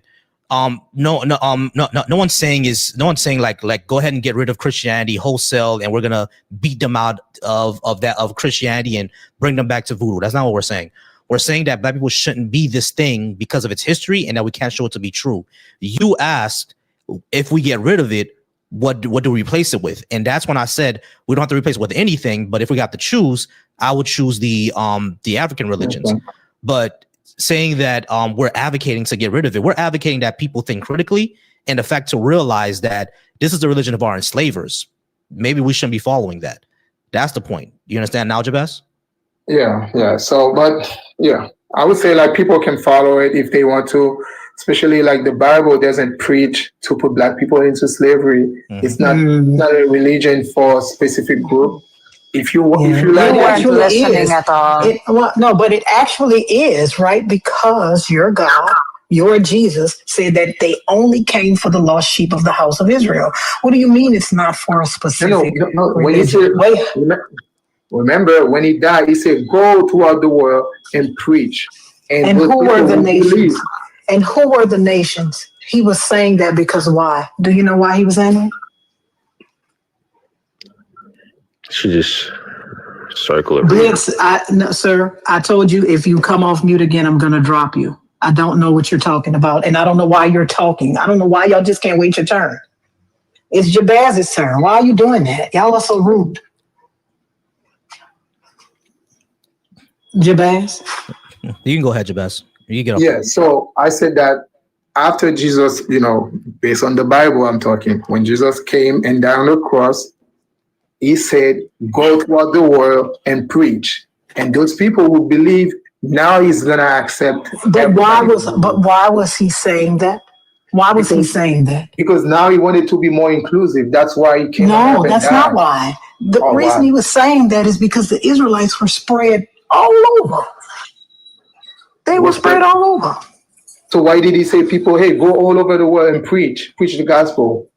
All right, so Jabaz, I'm just gonna clear this up, right? You have to understand that people back then, they didn't know what Japan was, they didn't know what China was, they had no idea these places existed, right? So when they talking about the world, they really only mean like the Greco-Roman world, like the places that Rome took over, because they understood that that's what the world is. The place that Rome took over, Egypt, and maybe Persia. That's all they knew about. So when they say the world, they didn't the people that he was talking to didn't understand that to mean go to America, go to Japan, go to all the way to over to the Ashanti, right? They didn't know this existed. Sure. Yeah, they didn't know this existed. So you have to understand how what they meant by when they meant the world. They meant their part of society, because that's what the world was to them. No, I disagree, because when he says go to you can't disagree, because when the New Testament was written in the original Koine, the ancient Greeks thought that Greece was the center of the universe. That was the world. Anyone who was not Greek or non-speaking Greek was a barbarian. Yeah, but again, Jesus, he knows everything. Jesus is technically a Greek because he's a Greek mythology in a Greek book that was given to you by colonization and G-side. Again, like when I'm talking as a Christian, when I'm using the Bible, I'm saying like what the Bible says. The Bible says Jesus knows everything. So when he told them go toward the world, he doesn't. He knew, based on the Bible, he knew that. In the Bible, the New Testament talks about the cosmos. The cosmos to the ancients was from the Straits of Gibraltar or the Pillars of Heracles all the way to Antioch, which is modern-day Turkey, East Asia Minor. That was the world to them. Yeah, I agree. So what you're saying, I'm not disagreeing with you on that. I'm just saying Jesus, when he gave them that message, he knew exactly what he was saying. No, he didn't know anything about the world either. He didn't know anything about the other part of the world anyway either, right? Wait a minute. Can you show me where Can you show me in the table of nations where they mention China? So the Bible, when I'm saying like Jesus as a powerful person coming from God. Sir, can you show me in the table of nations in the Bible where they mention Australia No, or China no. or Japan? Why would they have a table of nations without those nations when those nations were older than theirs? Why would they have a table of nations That's the point. without those? That's why when Jesus No, told listen, them, sir, listen to what I'm open it up. saying. Why would they have a table of nations, right? Without those nations when those nations were older than theirs? Who had those? Who has that? This in the Bible. The table of nations is in the Bible. I think it's Hebrews 10. I don't know. But why would it list those nations? Are you saying that Jesus knows more than God? No, they won. They won. Yeah. Are you saying that Jesus knows more than God? They won. They're the same. Okay, so then why would they list the table of nations without those nations? When you say why, who listed? Was it Jesus? Was it God, or the person that was written the Bible?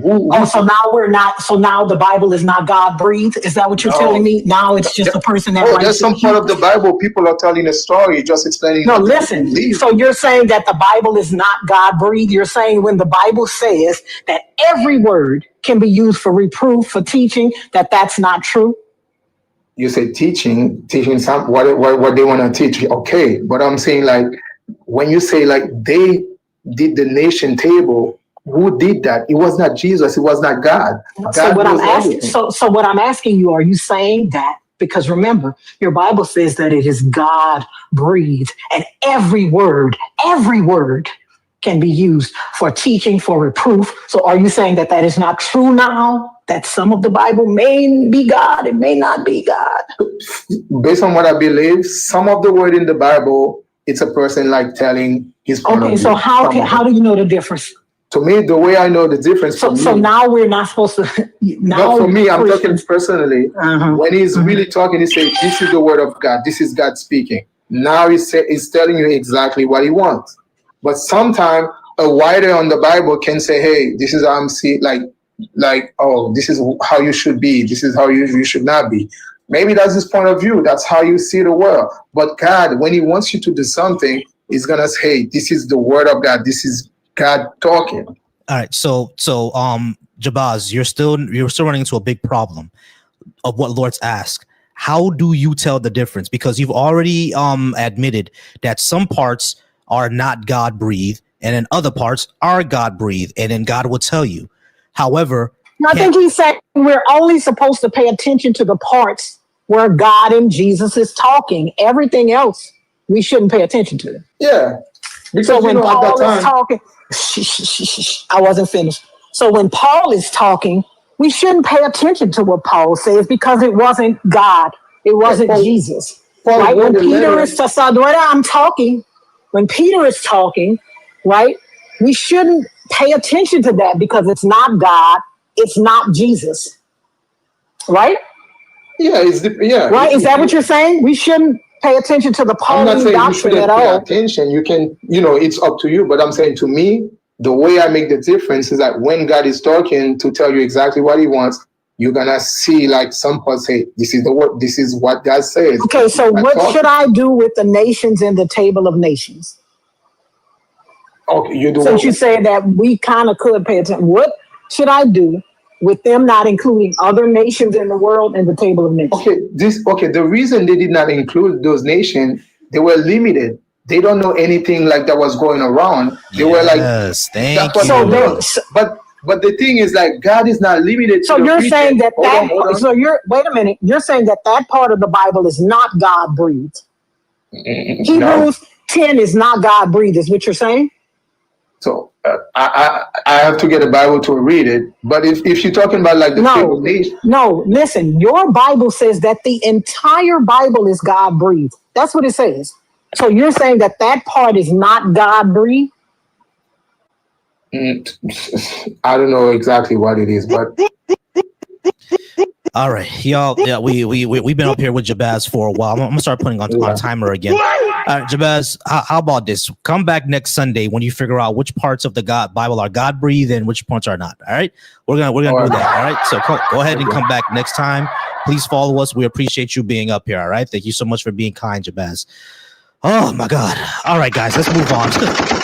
Hey, shout out to Lords, y'all. Y'all make sure to gift the Lords on the panel. Make sure to gift up Ariel and Karma. Praise the Lord. Everybody praise the Lords. All right, praise the Lords. Gift up everybody on the panel. Of course, Bar, gift them up as well. Damn, I can't get no. Gift up the Christians too. Maybe they'll stop crying. Gift them too. Hell no. Not maybe some money or help them dry their tears. It's like they could dry with $1 bills at least. All right, y'all. I do have a gift goal. Right now is sitting at 1 galaxy. If you'll be so kind to help me hit that gift goal, I would appreciate you so much. We're gonna move on to Bitter Truth and Blitz. Bitter Truth was first. I'm gonna go ahead and put on a timer because we've been going on for almost an hour. Hey, thank y'all so much for the galaxy craziest. Thank you so much for the galaxy. Thank you so much. I appreciate that. Appreciate you, man. We're gonna talk to Bitter Truth. Damn, I think we spoke. I'm sorry. Go ahead. Good, man. No, I think we spoken to Bitter Truth before. I think we spoke to Bitter Truth before. All right, so Bitter Truth. I do think you're over 21. I think I talked to you before, and that you're a Christian. Remind me again. Are you a black person? Yes. All right, great. So Bitter Truth is a black person, 21, and I think he's a Christian. Am I correct?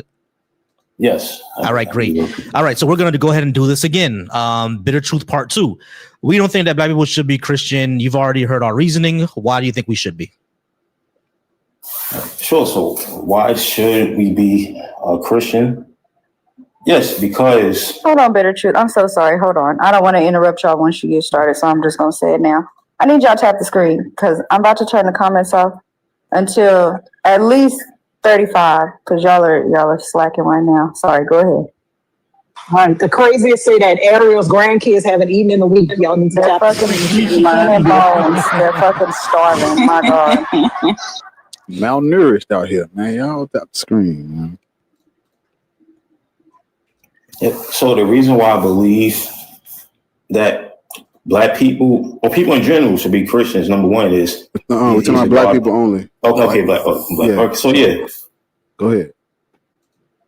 So the reason being is that, right, think about it. If your Lord and Savior is black, so that should make you more connect with him. That's number one. It's like minimal, just like he's God, but and knowing that he shared resemblances to you, hair of wool, skin of bronze. Wow, that's me. That's me. Also another that just like I guess the basics. And then if you think about it, right, your ancestors knew Christ, Paul, Peter, who was called Niger. It was either Peter or Paul, Niger, right? Because his parents. But yeah, so if black people back then were black, the apostles, and they knew Christ, why should I then reject who my ancestors knew and met, which is Christ, and who gave us this word? Even though appearances doesn't matter because it was all about the soul. But all right, Bitter Truth. Here's the problem. Paul wasn't us. Paul was a Judeo-Greek guy. All right, so that's not our ancestor. Neither is John. Neither is Peter. None of these motherfuckers are our ancestors, bro. Our ancestors were potato, yam, and fishermen named Aibobo and Akole. Those were our ancestors. Not Paul. Not Matthew. Not Peter. None of them was our ancestors. There was no African named Peter until the Atlantic slave trade. All right, so those not our ancestors, bro. So why should we be deifying a whole nother culture? Yeah, but you have to remember. Yeah, so they were in the land of Rome and Greece. Like they were. So just like today, right? Or when say for example a Nigerian come to America, they adopt like American names. Again, they could be Olu. And they come here, and the next thing their name is Raphael. They could be Igbe. They come here, and their name is John. So they adopt the names of the place they're in. Like so, the Israelites, when they're in Rome, they would adopt names. This to better formulate with the land. So that doesn't mean wasn't Africans at all, bro. Israelites wasn't Africans. Especially not Western Africans. They were definitely not Western Africans, which we came from. We came from Western and Southern.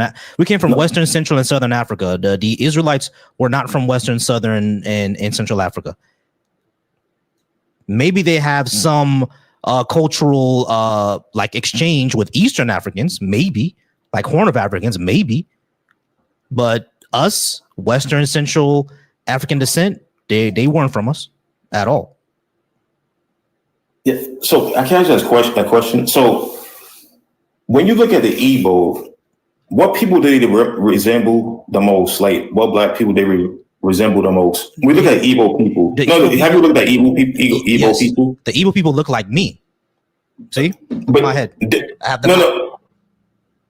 I understand, but do they look like American people, like black people too? Yes, like other. This has been shown in No, but that's a question. I'm answering your question. Hold on.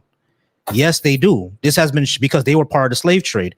Remember, people who on this side of the planet, we have Igbo, we have Akan, we have Yoruba, which is why if you or Lords or myself were to go over to Africa and we go over to Ashanti land, they'll think that we're Yoruba. If we go over to Ibu land, they'll think that we're Ibu. If we go over to Benin, they'll think that we're Fon. You know what I'm saying? Because that's where our cultural roots are. You know how the slave trade worked. So yeah, Igbo do look like us. They do look African Americans. You can find African Americans who look like Igbo. You can find Haitians who look like Igbo. You can find Jamaicans who look like Igbo. You can find Bahamians who look like Igbo. Yeah, so the reason why I asked you that is because when you look at Yoruba and Igbo, you can see like a difference, even though they both Nigerian. The Igbo look more like American blacks, and what do they identify themselves with?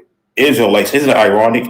They say they come from Israel, the Igbos. Which ones? Even though the thing about this, hey, the Yoruba and Igbo, even though they both in West Africa, they look kind of different. I need you to not gonna stop. he be talking to himself. Y'all don't understand. That motherfucker be saying. He be talking to himself in his head. My goodness. All right, bitter truth. Listen, the Igbo people do not largely identify as Israelite. There are Igbo Jews. We know that. We know there's a collection of Igbo Jews. I think about 50 to 60,000 of them. Yes, that does exist. But there are over 15 million Igbo people. The vast majority of those people are Christian, not Jewish. You understand that, bitter? Yes, so they are Christian, but this goes back to what you were saying about how you believe the white people gave, black people Christianity, but they didn't give it. Here's what the Romans and white people did. They crucified Christ. So you know what? He's gone. Now we're gonna mark him. We are God. Paint us. When you look at Christ, you don't see us. You don't see Romans, right? That's what they did. So they took Christ and said, "We are God," and spread his name around the world with hatred, with murder, with blasphemy. We know all this. All right, we know all that. We need to move on. The fact of the matter is that the Igbo people are not Israelites. There are some Igbo who are Jewish. We know that, but the Igbo people are not Israelites. The Igbo people originate from the Niger Basin. That's where they're from. They're not from the Levant. They have no DNA with the Levant. They have no language convention with the Levant. Their language is older than Hebrew. So if their language is older than Hebrew, then that would tend to indicate that the Hebrew language is not the original language of the Hebrews, because Igbo is older than Hebrew by thousands of years. So they're not Israelites. So when we say the Igbo, so you're saying the Igbo language is older than Hebrews? Or like the Hebrew language? Yeah, the Igbo language is older than Hebrew. It's one of the oldest languages in the world.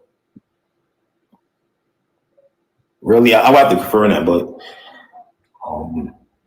but yeah, so you will see many, Igbos claiming, they're saying that the ancient ancestors descend from Israel. You will hear this. I know it's not all of them, maybe not all of them, because again, they were scared and, they fled amongst their cousins. But it's not many though. It's only like 40,000. It's not many compared to the amount of Igbos there are. It's not many. Yeah, that is true, because you got Israel scattered here and here. So I could correct myself. So you have like a mixture of the Hebrews blended in with the Africans, but they are there and they know that where they come from.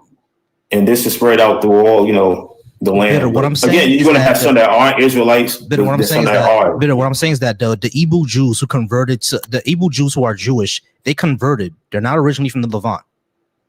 They're just converts. Okay, who converted them, and why did they convert? Likely, what the prevailing theory is right now is that they got it through trade, because you know that area was a center of trade with certain empires. And when you have that, that's how exactly how they got Islam, right? So if you're able to get Islam, you may also be able to get Judaism, because those texts were floating around from the Levant all the way into the center or the western parts of Africa, because of the trades that were going on, the trans-Saharan trade that was happening. So they were able to exchange cultural like philosophies and all that good stuff. That's probably how the Igbo Jews got Judaism, through trade. Yeah, but that is a good theory, but that's definitely not it. It's what I told you exactly how it happened. Those were the Israelites that got there. They fled. Huh? What's the evidence of that? What's the evidence? Be a testimony. Them saying that, then it corroborates with the scriptures. You'll be scattered abroad. And so you don't have any evidence outside of the scripture, just them saying that they are the people in the scripture, just that. Yeah. Here's the biggest evidence. Uh-huh. So, Africans, they are, they help us a lot in many things. But do you really think Africans saw other Africans? No, the people that came after that's that, not what they had no issue with Africans. That's not what I asked you. The Romans came for the Hebrews, right? It doesn't help that's us. not what I asked you. That's not what I asked you. No, I want you to answer the question I asked. The question I asked is, do you have any other evidence besides these people saying that they are the people from the Bible? Yes, they were sold by suppose their own African people. No, it wasn't Africans selling Africans. That's proof enough. It was an African selling the Hebrew. Sir, do you know what evidence is? We keep interrupting me. Do you know what evidence is? That is evidence. They were selling people that weren't African. That's a lie. It wasn't Africans selling Africans. They lied to you. How is that evidence that the Igbo people are the Israelites from the Levant? Oh, well, yeah. But that's not evidence for that. But I'm just showing you that. That's what I'm asking you for. Yeah, so the evidence, that's the evidence. So a remnant, even though they were sold from Africa by others, there's a remnant. Sir, how is this evidence? That's a remnant that remained in the land, right? How is this evidence that the Igbo people that are in Africa now are the people from the Levant? I mean, there's more evidence that they are than they are not. There's more evidence to prove that they are, right? So what is the evidence? You said it's them saying they are. What's evidence for you? What will be evidence for you? Something that is testable, demonstratable, demonstrable. Give one example of that. And we can show demonstrably that the Igbo people come from the Niger Basin, not the Levant. We can show that demonstrably through their genetics and through their language. Because if what you're saying, hold on, bitter truth. If what you're saying is true, they would be ancient Hebrew words within the Igbo language that does not exist. Are you straight? I think. Do you want to stick with that? What you just said? Yeah. Igbo is short for Hebrew. The word Igbo itself is Eber, Hebrew. No, the word Igbo itself is Hebrew. Look it up. No, look it up. You just crush yourself with that. Say Igbo is not short for Hebrew. Itself. You ended yourself with that. It's over at this point. Igbo itself. Look it up. It's like a dialect for Hebrew. Hold on. Igbo is Hebrew. He's crazy. I'm telling you. He's insane. Yeah, you ended yourself with that. Igbo. I mean, I'm sorry. That dude say Igbo is Hebrew. Igbo. Yeah, it's like a dialect of Hebrew. Bitter. Stop. Listen to my question. How can that be the case if the Igbo language is older than Hebrew?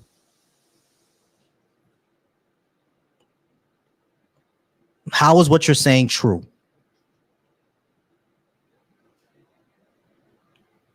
The Igbo language is older than Hebrew. So how can the word Igbo now be Hebrew when it existed prior to that language existing?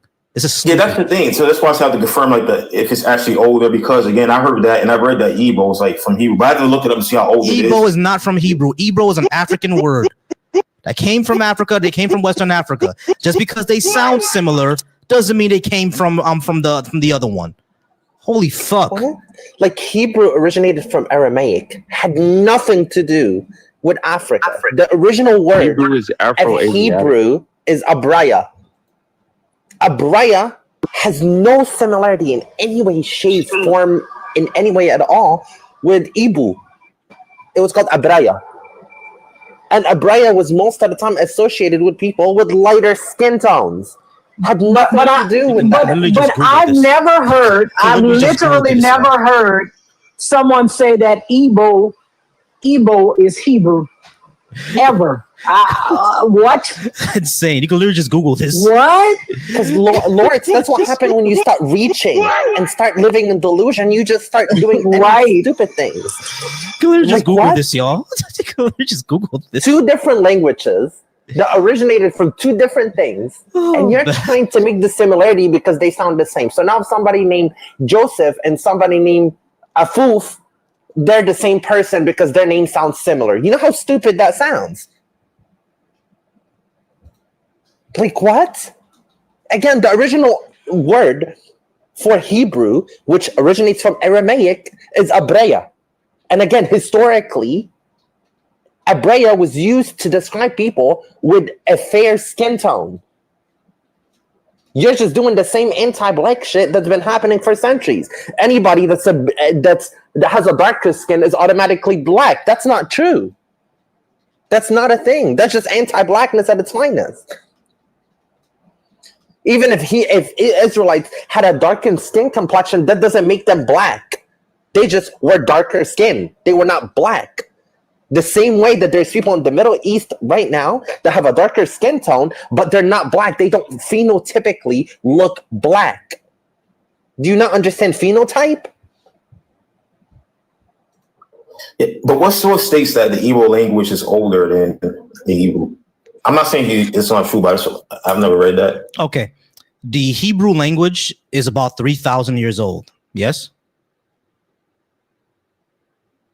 Yeah, I would say so. I've read that. The Igbo language is about 6,000 years old. So it's older.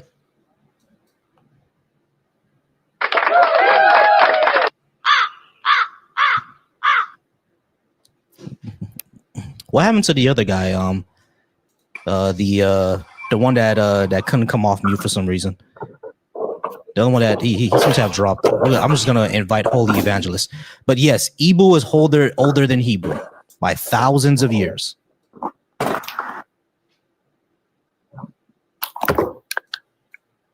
And as a person who your bio says you think critically, prove it. Yeah, when every time I come up, you see me thinking critically. That's how I got this knowledge, and I'm able to dissect things and bring things forth in this true narrative. But yes, I may have been incorrect about the language of the Hebrew, but I could look more into that. But the fact is that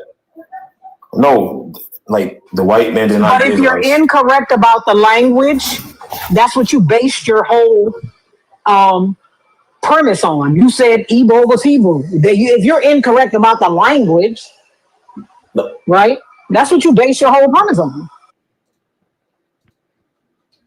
And so you are. No, I said the word Igbo itself. Like it's not. I don't know about that. Yeah. So you are a black person. You live in the United States?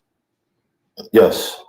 Okay. Your people were trafficked, kidnapped, raped, buck broke, colonized, demonized, all of that in the name of Jesus. You're not honoring them. If a nigga walk up on your grandmama and smack the shit out of her, are you gonna become best friends with that nigga? No, it's smoke, right? Have smoke for the niggas who smack the shit out your grandmother. That's all I'm asking you to do. This conversation really is simple. Are you gonna be friends with a motherfucker that kidnapped your family members? That's what this boils down to. Could you eat dinner with them niggas? The Last Supper, if you will. That's all this boils down to. That's why it's black people should not be, because you gotta stand on some. You niggas ain't got no, like, y'all ain't thorough. Nigga if a nigga ran in your house and kidnapped your kids, you be searching for that nigga till you find them. You would never be friends with a nigga that do some shit like that. I'm simply saying the Christians did it for 200-300 years. And you niggas worshiping bootlicking for Christ.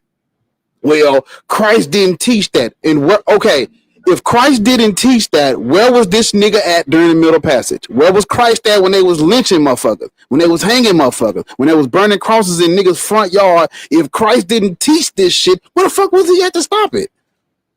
Because there's multiple stories in the Bible where when God didn't like something, according to the story, that nigga just come down and walk around. Your God said, do not, and he'd handle his business. If he said don't do something and people did it, that nigga would come down the same. So y'all gonna disobey me, nigga? And I'm simply saying all this, Christ didn't teach that. We follow Jesus. We don't believe in the white man. Christ let it happen. And this is where they go to the well. It's not about this life. It's about the next life. And like I asked that motherfucker last night, and nobody could answer me. Nobody still has answered me. If you claiming you got a relationship with Jesus, what is this nigga's obligation to you? What is Jesus's obligation to you? What is required of him while you're alive? If That's you got a relationship, great question. I'm gonna start asking people that question. Yeah, me That's too. a fucking what? Because let me tell you something. Anybody that I've been in a relationship with, whether my parents, my friends, the Nigerian, they have an obligation to me, as do I to them. What kind of relationship are you in where the one party doesn't have an obligation to the other? Lord, the nigga last night, I damn near got emotional because he said it it was 150 people watching. That nigga said, God don't gotta do nothing else. I was like, y'all, ain't nobody gonna say nothing. That nigga said, because they believe because Jesus Christ died on Calvary, right? They said because he died on Calvary, he didn't die to sacrifice himself. He don't got to do none of this. He already paid the ultimate price. And I'm sitting like, okay, well, why not just create us in heaven? Yeah. If he okay, after the resurrection, because if Jesus Christ died for our sins, we should be in heaven. Everything after the resurrection should be happening in heaven now, and we should be reading about everything up until the resurrection. That should be where the Bible stops at. He resurrected. Now all of us get to go to heaven for free because he paid the price. That's where the story should end. But no, this nigga's creating us on earth to live through hell after he done already paid for the shit according to them. And niggas are saying he don't have to do nothing else. All the suffering, all the harm, all the grief, all the pain, niggas getting shot, kids getting kidnapped, Epstein Island, all this shit. God don't have to do nothing because he already paid the price. That means according to their logic, Jesus died on the cross so that he could now not do shit and watch us suffer. But remember, these are the same people that would say that he suffered more than black people. Mm-hmm. This relationship is one-sided. God doesn't have to do anything. You have to do everything. You have to stop sinning. You have to love God. You have to love your neighbors. He doesn't have to do anything. And then when you get to the afterlife, you better hope what you did is a fucking enough. You better hope what you did is enough. It just reminds me of him standing on top of Mount Everest and y'all climbing over each other, trying to get to touch this nigga feet. You better hope that what you did is enough, because you don't know. You don't even know. You don't even know if what you're doing is what the motherfucker wants you to do. Yep. Can I ask a question? So you remember, and I know this it may seem off topic, but it's going to relate to something. So remember when the Iranians like they captured people and they released like the black people? Do you know why they did that? Because they had no beef with black people. They had beef with America. Yeah, but it actually goes deeper than that. So who were the ancient forefathers? Persia, right? King Darius in the Bible. They went back to the Bible, the ancient forefather, King Darius, and what he did with the Israelites. So you know what? We're gonna follow the ways of our forefathers. We have no trouble with we have no issue with the Israelites. Go. We're gonna follow the ways of our forefathers. That's why they did it. Bitter. So even that is proof in itself that they know these nations know who the Israelites are. That's why Iran released the black people, because they followed them. When they listen, that motherfucker is a 2 card short of a fucking full house. I'm telling you. Christ Almighty. When the Iranians released their African American hostages, they said literally that they're releasing them because they don't have any issues with Black Americans, and that the Black Americans are already suffering enough in America. That's the reason they released them. It had nothing to do with the ancient Israelites. Nothing. They could have said more than that. They could have said more than that, but they let you know what. Like, stop. They didn't say any of that. So for you to say, "Oh, that's what they meant to say," they just couldn't say it. It's some shit you're just making up, bro. You just made some shit up. That's not what they said. Because who would stop Iran from saying what the fuck they would want to say? And also historically, Iranians hated Israelites. They despise Israelites. So if they think and associate that Black Americans are Israelites, they would have never released them, because their hate for Israelite is actually greater than their hate for America. And my question to you is, read the Bible, they know who the real Israel is. I have one question for you. They know who the Israelites, is. who are they descendants of? Is it Ham, Shem, or Japheth? The Israelites, which one of these three are they descendants of? Of Shem. They're descendants of Shem. Okay. Let's now look at the oldest picture of Ham, Shem, and all of them. Okay? Because we have to find out what biblically and historically they depicted these three people as, to find out their descendants. Those are the three. And this is what they depicted them as. There it is. Okay, I have it right here.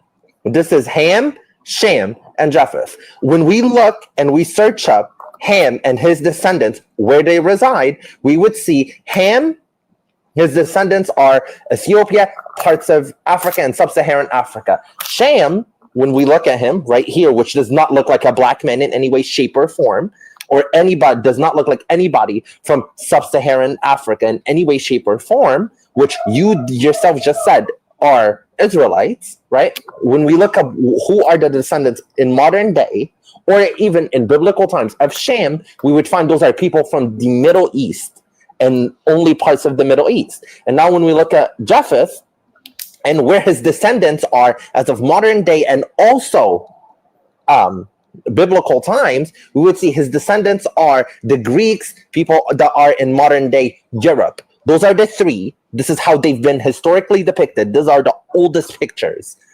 Okay. So would you say the Egyptians descend from Ham? I'm sorry, from who? The Hamites, the Egyptians. The Ham? No, they're not descendants of Ham. The Egyptians are the descendants of Ham? No, they're descendant of Shem. No.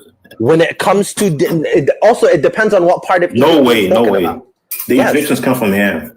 No, they come from Shem, because if they would have came from Ham, they would have never been accepted in the Bible because of the curse of Ham. Try again. Yeah, I'm like, do you know they what would have been the Ham is?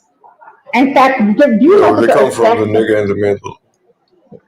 Yeah, bad bitch. Salam, go ahead with your 12-year-old prophet. Go sit somewhere else. So again, anyway, I'm like so bitter. There's the curse of Ham, right? And when we see biblically, most of the prophet either went to Egypt because it's a holy land in the Bible, or they came from Egypt. If that is the case, that would have had to be all of these prophets and all of these people are cursed from the curse of Ham, because they are all descendants of Ham. But that's not true. Egypt, biblically, and I'm talking about biblically, I'm not talking about outside of the Bible. Biblically, they are descendant of Shem, not Ham. This one is not cursed, this one is cursed. This one is holy, this one is not holy. Do we see why one is holy and one is not? Do you It's understand clear why? as So the day. curse there was a time and place for the curse to come forth. So now, in general, No, there wasn't a time and a Hamites place. were The out curse of the was curse. till the end of time. there are sects Prove of that now. Carmen, let me just get this out. Do you know there are sects of Christianity that believe that black people, the sense of sub-Saharan Africans, because with slavery and all those things, those were punishments because black people had the curse of Ham. They literally believe that black people are white people with dark skin. They literally believe that. Do you know that? And I've we not have heard the dark Mormons skin believe in because that, we were but cursed. biblically, that's not true. So That that's why you is have to read true the because scripture. again, we were okay. So context clues, because this is important, right? Because the point is almost there, but you're running faster. So let's slow down. So Ham, again, when we look biblically and historically, descendants of Ham are most of the time are Ethiopia, Nubian or Nubians, right? Which are what? Black people. When we look at Shem, which are his descendants are the Israelites, a lot of prophets, etc., etc. Look what he looks like. This is the earliest depictions of all. So you admitted that the Nubians and Ethiopians descend from Ham, right? What? You Because said they are Ethiopians. cursed. They're biblically cursed. I said Ethiopians and Nubians are descendants of Ham biblically. And then when we Well, I'm not also sure why search you it have up, the where are Egyptians, the but definitely. descendants of But okay, modern let's say day? the Nubians and Ethiopians. They're not the Nubians have an empire. If you read history, they would And tell you they're they actually was the again beginning of they're the Egyptian cursed. empire. They The question: when Nubians are did the the curse first of Ham Egyptians. They would end? tell you this. When did the curse of Ham end? The curse of the Ham. So it would. Yeah. So like we're When seeing did it that now. end? We're seeing it now. So there's a time and place of when curses will come forth. But I need Because a the Bible direct says that answer. Ham should If be a it slave to ended, me you can give me a immediately. date There will be a or time. give me a verse. You just keep yapping, yapadoodle. I need bring that Let me shit see. there. Thank All right, you. let me try to find the exact verse where he says, because he looked upon Noah. Because if this curse has not ended yet, that means all black people are cursed based on the Bible. No, So when you And say the black only ones people, that are what do you mean, saved sir? are the whites, are the whites, No.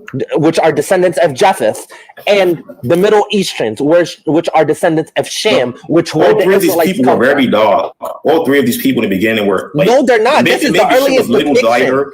Maybe Shem Okay. was a little lighter, but all Are you people were like able to much darker see? than this. Are you able to This see? is a fake image. Those are the Japheth was much earliest darker. depiction.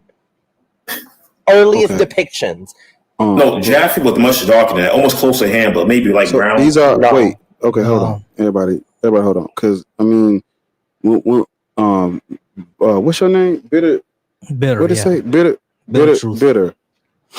The moral of the story is we are not these people, because these people are the sons of Noah who survived the great flood. That never happened. All of this is fiction anyway. That's why Karma she keeps telling you that it's according to the Bible, but even still, this is fiction. Black people are not the descendants of fictional characters out of biblical stories. That's not what we should be telling our children. Hey, son, we descend from Ham out the fucking Bible, the son of the guy who survived the great flood, where the God flooded the whole earth and unallowed everybody but one family. Like all of this stuff goes in chronological order. We can't be descendants of Ham because it wasn't no Noah, because it wasn't no Abraham, because it wasn't no Jacob, Isaac, Moses. All this is fiction. Yeah, these are. Remember what Volcy told. My bad. bad. Bar. Remember what Volcy told you. The language predates Hebrew. You can't have language without motherfucker speaking it. What does that mean? That means we predate Hebrew. We predate the Hebrew Bible, the Christian Bible, the Aramaic Bible, the Pentateuch, Talmud, Torah, Quran, Hadith, whatever they got and they can name. We was sitting back with our feet up at when they wrote it. We was already here, brother. As a black person, you should not be reducing yourself to mythology of people, of Canaanites, fucking people from the Levant, Semites and Edomites and wandering Arameans and fucking Arabs and Persians and shit. That's not us. We are not these people. I'm sorry. No, we're not saying definitely not saying we're Edom. Edom will be like the Romans, the Greeks. We're none of them. Shem, Japheth. I never said Buddha. We're none of this shit. Don't apply. We're none of these people, bro. The one thing you need to understand, Bitter, is that so this whole book is fake. Everything in this book is fake. Right? Yes, 100%. Everything in this book is fake. Fiction. Yes, everything is fictional or it's historical fiction. And what I mean by that is that it could mention real places, real peoples, and even have references to real events. But that doesn't make the legendary things around it, the magic and stuff like that, that doesn't make it real. Like, let me give you an example, right? Barack Obama was a real person. The inauguration was a real event. Now, if I were to tell you that during the inauguration of Barack Obama, vampires came from the ground and Obama went Super Saiyan and started killing all of them, is that a real story? It's not. Of course not. Exactly, it's not. So that's how what we see what the Bible is. They mention real people and sometimes even real events, but the details that they give about it are completely legendary, are completely fake. A good example of this is the Exodus. The Exodus is a very good example of this because yes, Egypt does exist, and yeah, they were a group of Hebrews that left Egypt. That did actually happen, but were there plagues? Was it a magic man named Moses who got rescued from a river, lived as an Egyptian prince for like 20 years, and then he defended one of his people, and you know they went across the sea singing "There can be miracles when you achieve." Did that happen? No, that should happen. So how do you know it didn't happen? Lack of evidence and the fact that Moses. But also, Volcy, they were not millions. Oh yeah, there weren't millions of them either. Like the Hebrew group that existed in Egypt was exactly probably because things like that can be tracked. Yeah, it was probably a few hundred people. Exactly, the Bible said that millions. Mm-hmm. Exactly, the Bible says millions. It was probably a few hundred people. It was a foundation myth. That's the thing. It was a foundation myth. Yeah, I'm saying so. It was a few dozen Hebrews, maybe a few hundred of them, and they did leave Egypt. They actually even had a leader that let them out of Egypt. But was it this dramatic retelling? No, it wasn't. It's a foundation myth, bro. None of these things are true. Exactly. Parting of the sea, there's no actual historical evidence or scientific evidence. The fall of Jericho, zero evidence whatsoever. They found chariots in the sea. They found chariots. They found chariots. No, you did not. No, absolutely they didn't. not. They found chariots in the yes. No, okay, no problem. Cite your source. Cite your source. Sure, give me a few seconds, maybe a minute. Ron Wyatt is going to be his source, who's a liar. Ron Wyatt's a proven liar. Exactly. Oh my God! All right, y'all. So if you look at Christianity, oh, sorry. Go ahead. Yeah. I just wanted to say something quick. If you look at Christianity, it closely aligns with Greek mythology. That is why, when we look, for example, at the story of Adam and Eve. I've been saying Eve this, is but always no one believes me. blamed. Exactly. Eve is always blamed for eating the apple, even though she wasn't told none of that. Because again, it goes back into Pandora's box. Like that lady with the snake hand. Medusa. Mm-hmm. Medusa. Exactly. And when we look at Jesus, that's like copy-paste Hercules. It is. He had to go to the 12 different missions, which literally, when we look at Christianity, 12 disciples. Like, how do you not make the correlation here? Oh, and Samson was definitely being written when Hercules was being written as well, or Heracles, as a matter of fact. Samson, yeah, he was definitely being written at around the same time because the ancient Israelites heard of Heracles and they started writing about Samson. So they definitely interpreted through the lens of their cultural region. This is all about cultural exchange and cultural regions, bro. Like this is what all these are. That's all it really is. They were telling stories to each other.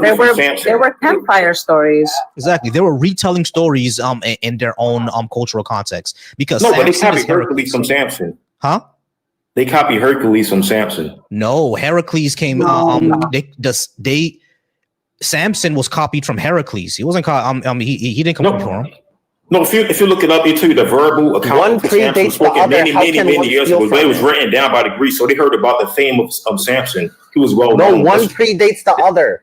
Hercules predates. Sam's, are we okay? No, they wrote it down first, but they will tell you historically the verbal account of Samson is well known way before. Can I get evidence again? He was well renowned in fame. Can I get evidence again? Like he had abnormal strength. Everybody knew this. Substantiate your claim with evidence instead of yapping. Oh yeah, okay. So let me find it. Okay. First of all, did you find the first one that you went to in the Red Sea to find? Did you find that one yet? Yeah, and this should be easy. You should be able to lift your hand up, pray, be like, God, I'm trying to defend your religion. Send me this proof, and bow. Proof is in front of you. Come on now, you got also, comment, just give me a second. Volcy, what do you want me to turn? When or if do you want me to turn the comments back on? I was here for that content. Oh, okay. Turn it back on at 40. Once we get to 40, we're almost there. Because I was gonna tell you to turn it off anyway. Actually, it's at 59. It's at 59? Oh, turn it back on. Okay. No, it's supposed to be at 50. Oh, 50. At 50, turn it back on. Okay, at 50. No, my bad. It's 39. We was supposed to be at 50 at 6:30. It's 6:44. So I'm like, nigga. Oh, it's supposed to be at 50. Okay, y'all. So when we get to 50, we'll turn it back on. 40. Yeah, we're at 50. Okay, my bad. I misread that. All good. Child. Yeah, all good. Bitter is still searching. Bitter, it shouldn't take you that long. Lift your hands up and be blessings to the Most High. Please, the Father of Heavens, please send me this proof so I can shut all these ungodly, demon-worshipping atheists up. You got this. Yeah, right. He ain't got it. You got this. That's all you need to do. Just lift your hand up. That's all. Do a prayer, and God shall summon your way through this conversation. I was looking for my fucking Bible. I can't find that bitch. I wanted to read my real Bible. Show these niggas I got one still. I don't know where is that though. I can't find it. Damn, I had the old Bible. I want to go make sure. I'm sorry. I want to go make sure to see what were the dates of Heracles and what were the dates of Samson. It looks like Heracles, the date around that was around 13 to 1200 BCE, and the story of Samson which was written in Judges, is around 1100 BCE. And as you know, the larger the number is in BCE, the older it is, which means that Heracles predates Samson by about 100 to 200 years. So that means that the ancient Israelites got Samson from the story of Heracles. There was campfire stories that they heard from the Macedonians, and then when it went over all the way over to the Middle East to where the Israelites are, that's when they created the story of Samson. So Heracles was before Samson. My bad. Go ahead, Bar. No, I cut you off. That's my fault. All good. But yeah, so Bitter, it looks like this is an education live because we just got to keep teaching you more and more things. Hebrew is older than Hebrew. The Heracles is before Samson. Well, what else do we have to teach him on this live, y'all? It's a lot. The Hebrew not the same thing. Yes, Hebrew. Like that was insane. I'm sorry, that was super insane. But but at the end of the day, Bitter, you're basically the only believer that's left on the panel. Why should black people be accepting this foreign deification of a foreign culture and not even doing our own thing or not being part of any religion at all? Because we got to go ahead and end the live soon, y'all. I've been off for almost 3 hours. I got you with why she this tonight. Damn, that's a long ass prayer, Bitter. No, I'm gonna get it. No, it's just that the website. Your God is not helping much. Damn, Jesus is lacking today, huh? Because it's been a while since I've logged in. Now they charging you gotta put your information, which is been a while since they prayed. But I'm gonna pay for it, download it, and definitely have that because it's just factual that the chariots were in fact found in the seas. But I'm gonna get that and bring it. Also I'm gonna bring verified information showing you that. What is that? That's Jesus right there. That's Jesus. Give Jesus a minute. Give Jesus a minute. He's having a problem, but Jesus is going to speak. Hey, Bar. Listen, I said, Bar. Hey, Bitter. Can you do me a favor? Can you look at the screen? Looking at the screen right now, right? Yeah. Okay, cool. So I just did something very, very quickly. I just went to my Google and I put word chariots found in the Red Sea, and look at the first thing that I found. You see that, right?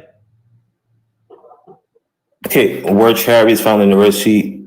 No, they Okay, no, they have not. That's not even proper grammatical language. No, they were not. So even this is suspicious. Okay, let me read it. Despite. Where does the myth stem from? The myth stems primarily from a 1980s claim of a conscious Southside explorer named Ron Wyatt. His assertions about discovering coral-encrusted chariots have been thoroughly debunked for several key reasons, and they give all the reasons in that link. Yeah, so they did not find the source is Reddit, so that's very high suspicious. Also, bitter. They didn't find chariots in the Red Sea, bro. They didn't find it.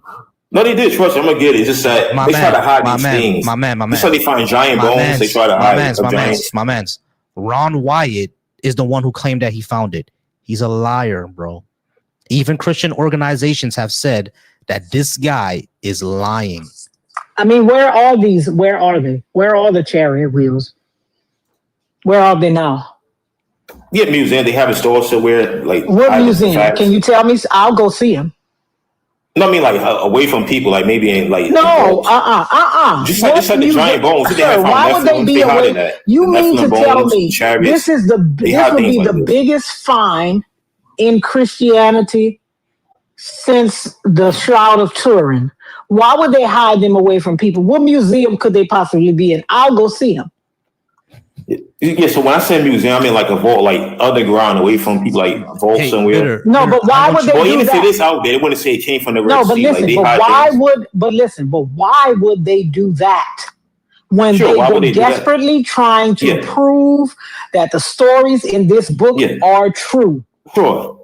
Why would they hide them? Yeah, that's easy answer. So the God of this world, Satan, who they have, working for them. Okay, nigga, I am talking about people. You talking about fucking Satan I am asking you, why would the people that found them hide them? They've been trying to prove that this religion is true since they made it up. Why would they hide these chariot wheels from the Bronze Age?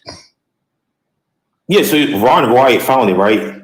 And they claim that he made it up. So he made a claim that he found it. So what they did was that why would he not just take the chariot wheels and display them somewhere? I mean, he's dead. Thank God for small favors.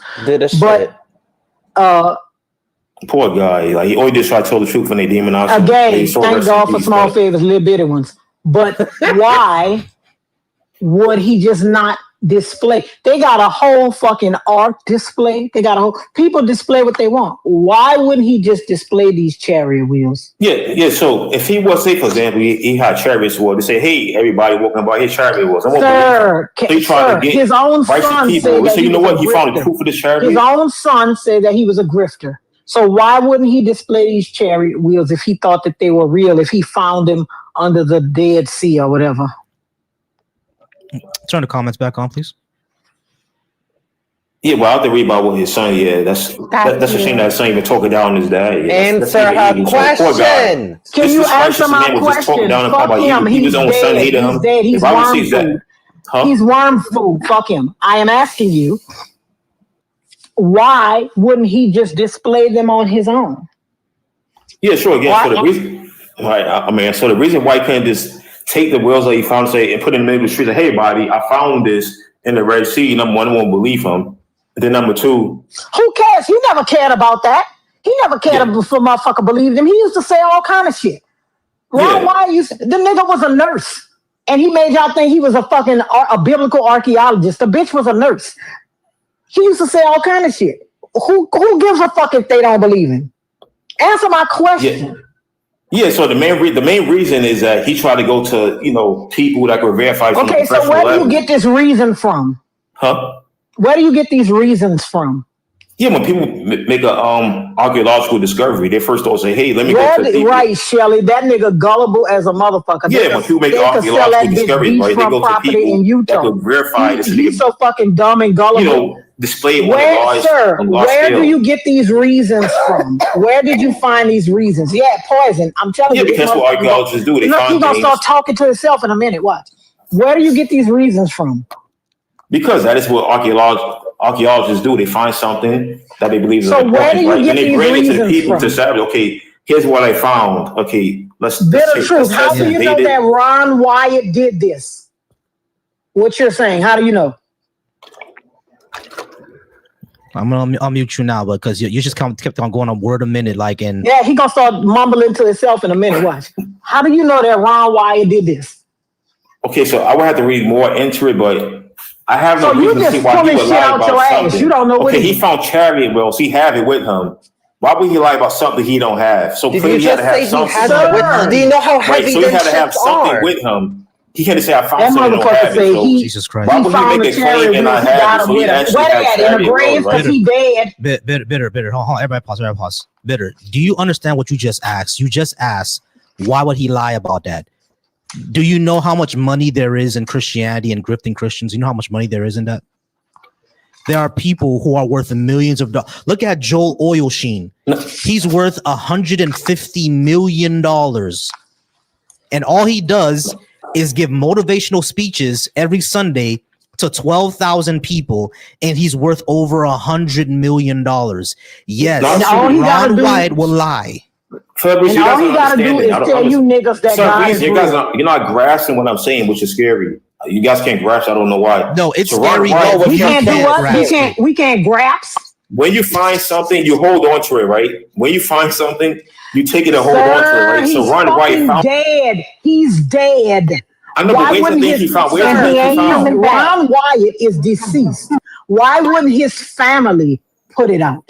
Where are the wagon wheels? Where are they? Exactly. He Also, found do you know how something, and the much people money that it will the cost to elites, get them they took shits him from out. under the They sea demonized and him. reserve them? They demonized that poor guy. Bitter. They demonized Do you know him. how much it will cost to not only reserve these things, but also dig them outside of the sea? You have to dig them out. You have to be able to preserve them in the way that they are. You also have to get them from the sea without breaking them. Do you all of these things cost millions and millions of dollars? That's why most of the time when archaeologists go out to make discoveries, they're not going out on their own. They're being sent by organizations because these organizations have millions and billions of dollars.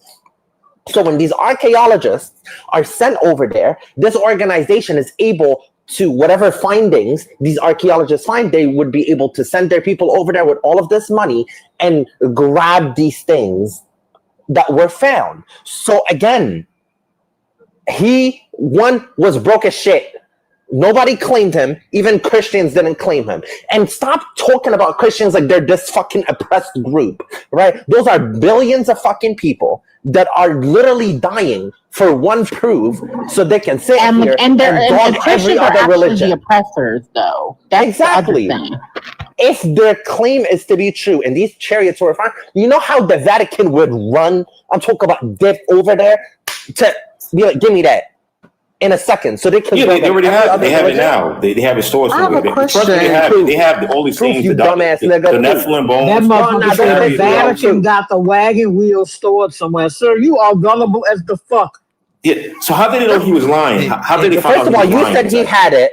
Now your first claim is he had it in his grave. Then he done shoved it at his booty, right? When he was in his grave. Now you done switch it to the Vatican has it. Then the third one is going to be after we continue this conversation. You say that God took it back. People discover things. The Vatican's going to take it. Yes, they do take things that people. We done with it. But how did they know Ron Wyatt was telling a lie? I'm just wondering. How did they know he was lying? Ron Wyatt.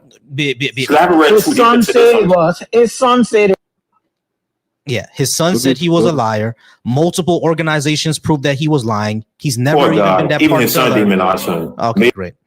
We're gonna go ahead and get you a freeze cup, man. Yeah. Go get you a freeze cup, get you a bag of chips, and just watch you some TV. And rock back and forth in a corner, nigga, sucking your thumb. Exactly. Because we're gonna move on to Black Southern Belle in a second, y'all. But y'all, I do appreciate y'all for being here. We're at the 3 hour mark, and I gotta go soon. So Black Southern Belle may be our last person.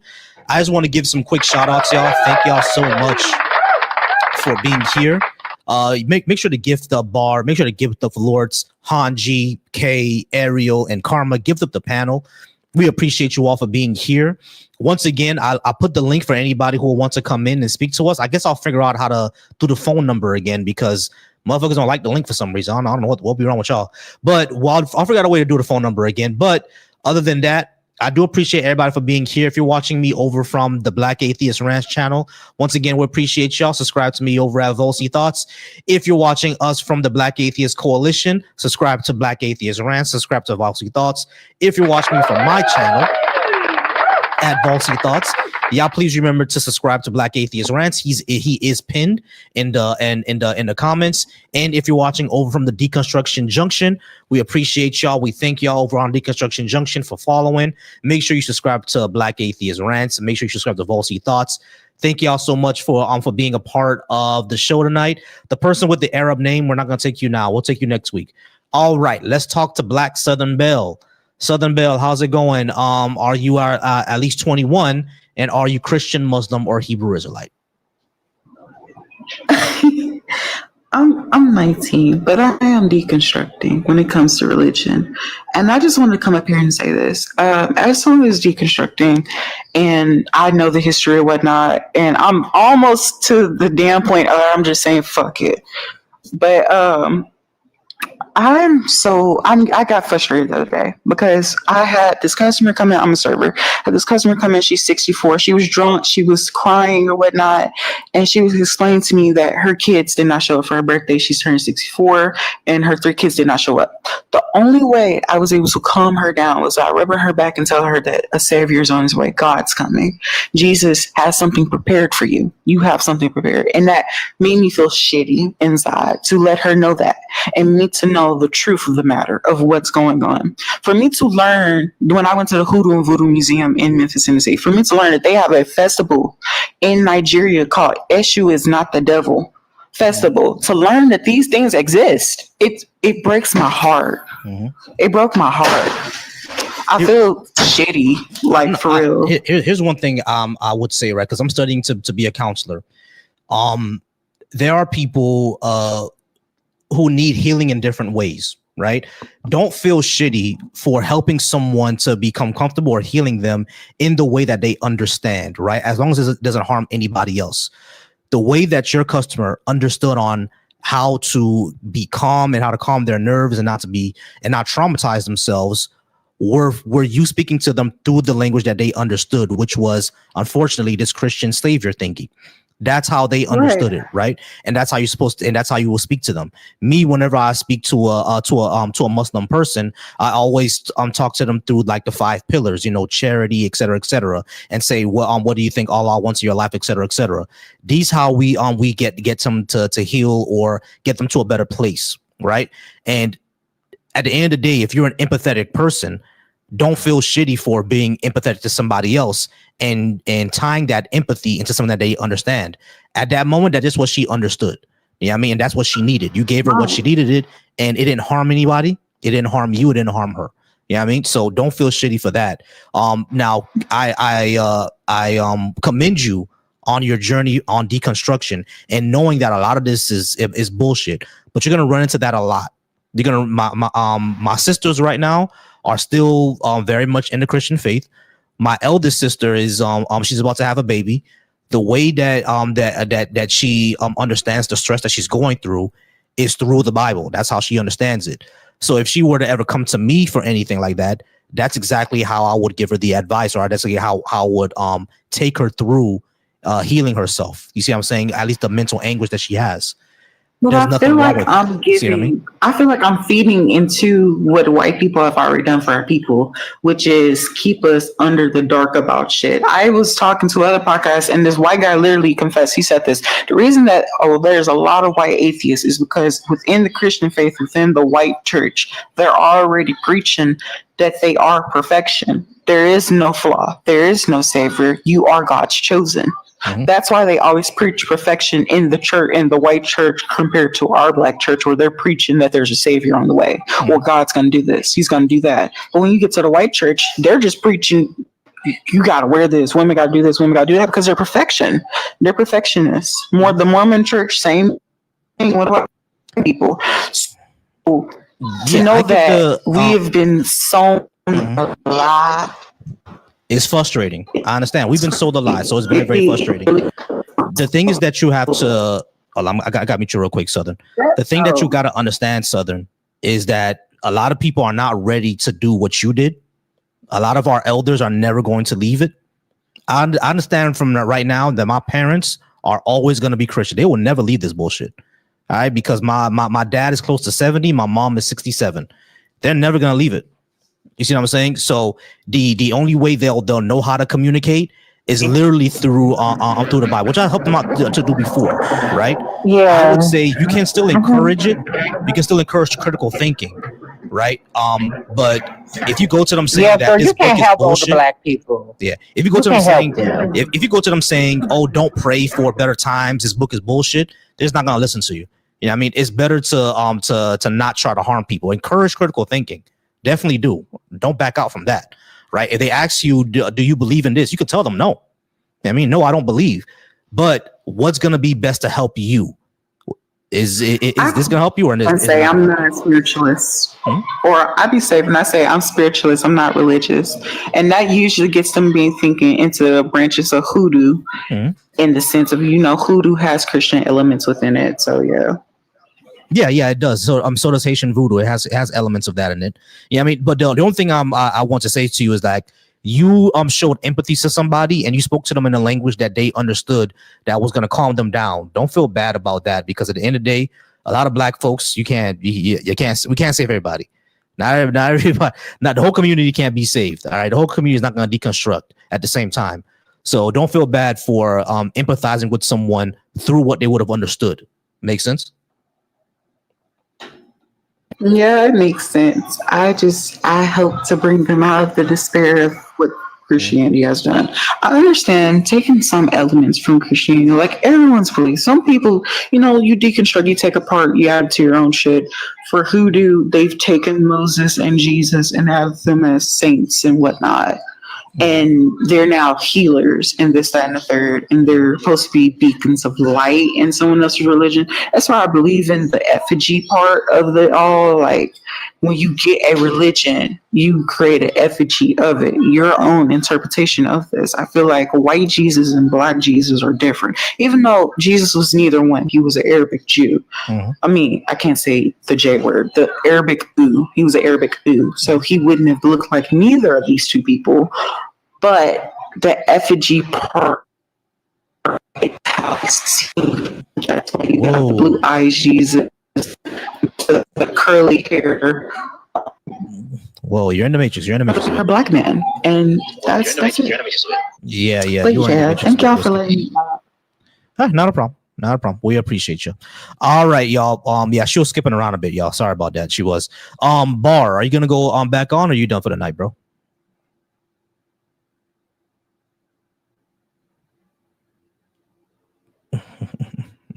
Hold on, you still teacup, bro. Check your phone. Your teacup. There it is. My bad. I think I'm done. Yeah, you think you're done for the night? Yeah. Wave my white flag. Yeah, I'm gonna be done for the night, but we're gonna go ahead and do our closings. We're gonna go ahead and go around the table. Let's start off with Kay. Kay, let the people know where they can find you and where they can follow you and what you do. Hey, I'm KK. You can follow me on KK anywhere. KK Reloaded. Just follow it with the number 4, 5, and 3, 4, and 5. You can also follow me. I mod for Volcy. I also mod for Free Spirit and a couple other people. So you can always find me. I'm modding Volcy's lives. Also, as soon as we can figure it out, you will also be able to find me. I'm at the Black Atheist Coalition. Definitely. Ariel Almighty. Ariel, let them know about that pod you got going on and where to find you. We do have a podcast on Sundays, usually at 6 p.m. Central. But everybody that I want there already knows about it. So all y'all weird Christians, don't follow me. Please don't. Hanji, let the folks know where they can find you and how they could get educated on Greek history for real. That's so tear. It's okay. It's crazy. So you guys can find me. You guys can find me everywhere and nowhere. I'm omnipresent. I mod for a couple of names on this platform. Bar being one of them. Be easy. You find me with Christ Before Jesus, talking shit to him because we're masochists like that. Also, I love to talk about the history of my cultures along with the deities that signified the cultures during that time, because I am a practitioner culturally, not religiously. So as far as the religions go, but yeah, you can find me everywhere. And she's a descendant of Cleopatra. I heard. Listen, I heard somewhere. That's so well. And last but not least, let's all praise the Lords. Everybody praise the Lords. Our Lords is an awesome Lord. She waits.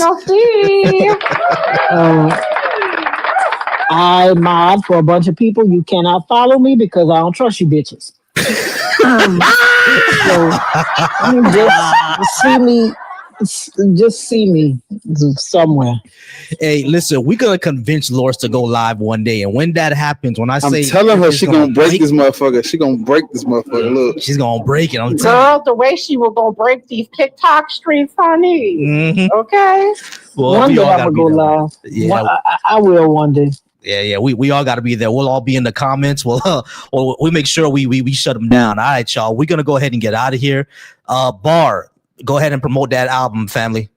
It's amazing, y'all. Hold on, you gonna play it? Like he's tuning it up. yeah, it's called Revelations on all platforms. Go get it. Spotify, Apple, YouTube, Pandora, TikTok, Tidal, wherever you get your music at. Type in Revelations at Black Atheist Ramsey to pop up. Definitely. All right, y'all. And y'all already know y'all can follow me at Volcy Thoughts. We also have the Black Atheist Coalition YouTube channel. If you are a Black atheist, agnostic, skeptic, or humanist, a person that does that type of content, hit me up. We can definitely make you an editor so you can start posting your videos on there. Right now, it's mostly Coco posting the debates on there, but I would like to see more Black Atheist content on the Black Atheist Coalition channel. And of course, I have my own personal channel, Volcy Thoughts. You can follow that on Twitch. I'm trying to get on there. I know. You can find it. You're trying. You could find it on Twitch. You can find it on Instagram. You can find it on Threads. Follow me at Volcy Thoughts. But we are going to get out of here, y'all. I do appreciate y'all. Y'all wonderful.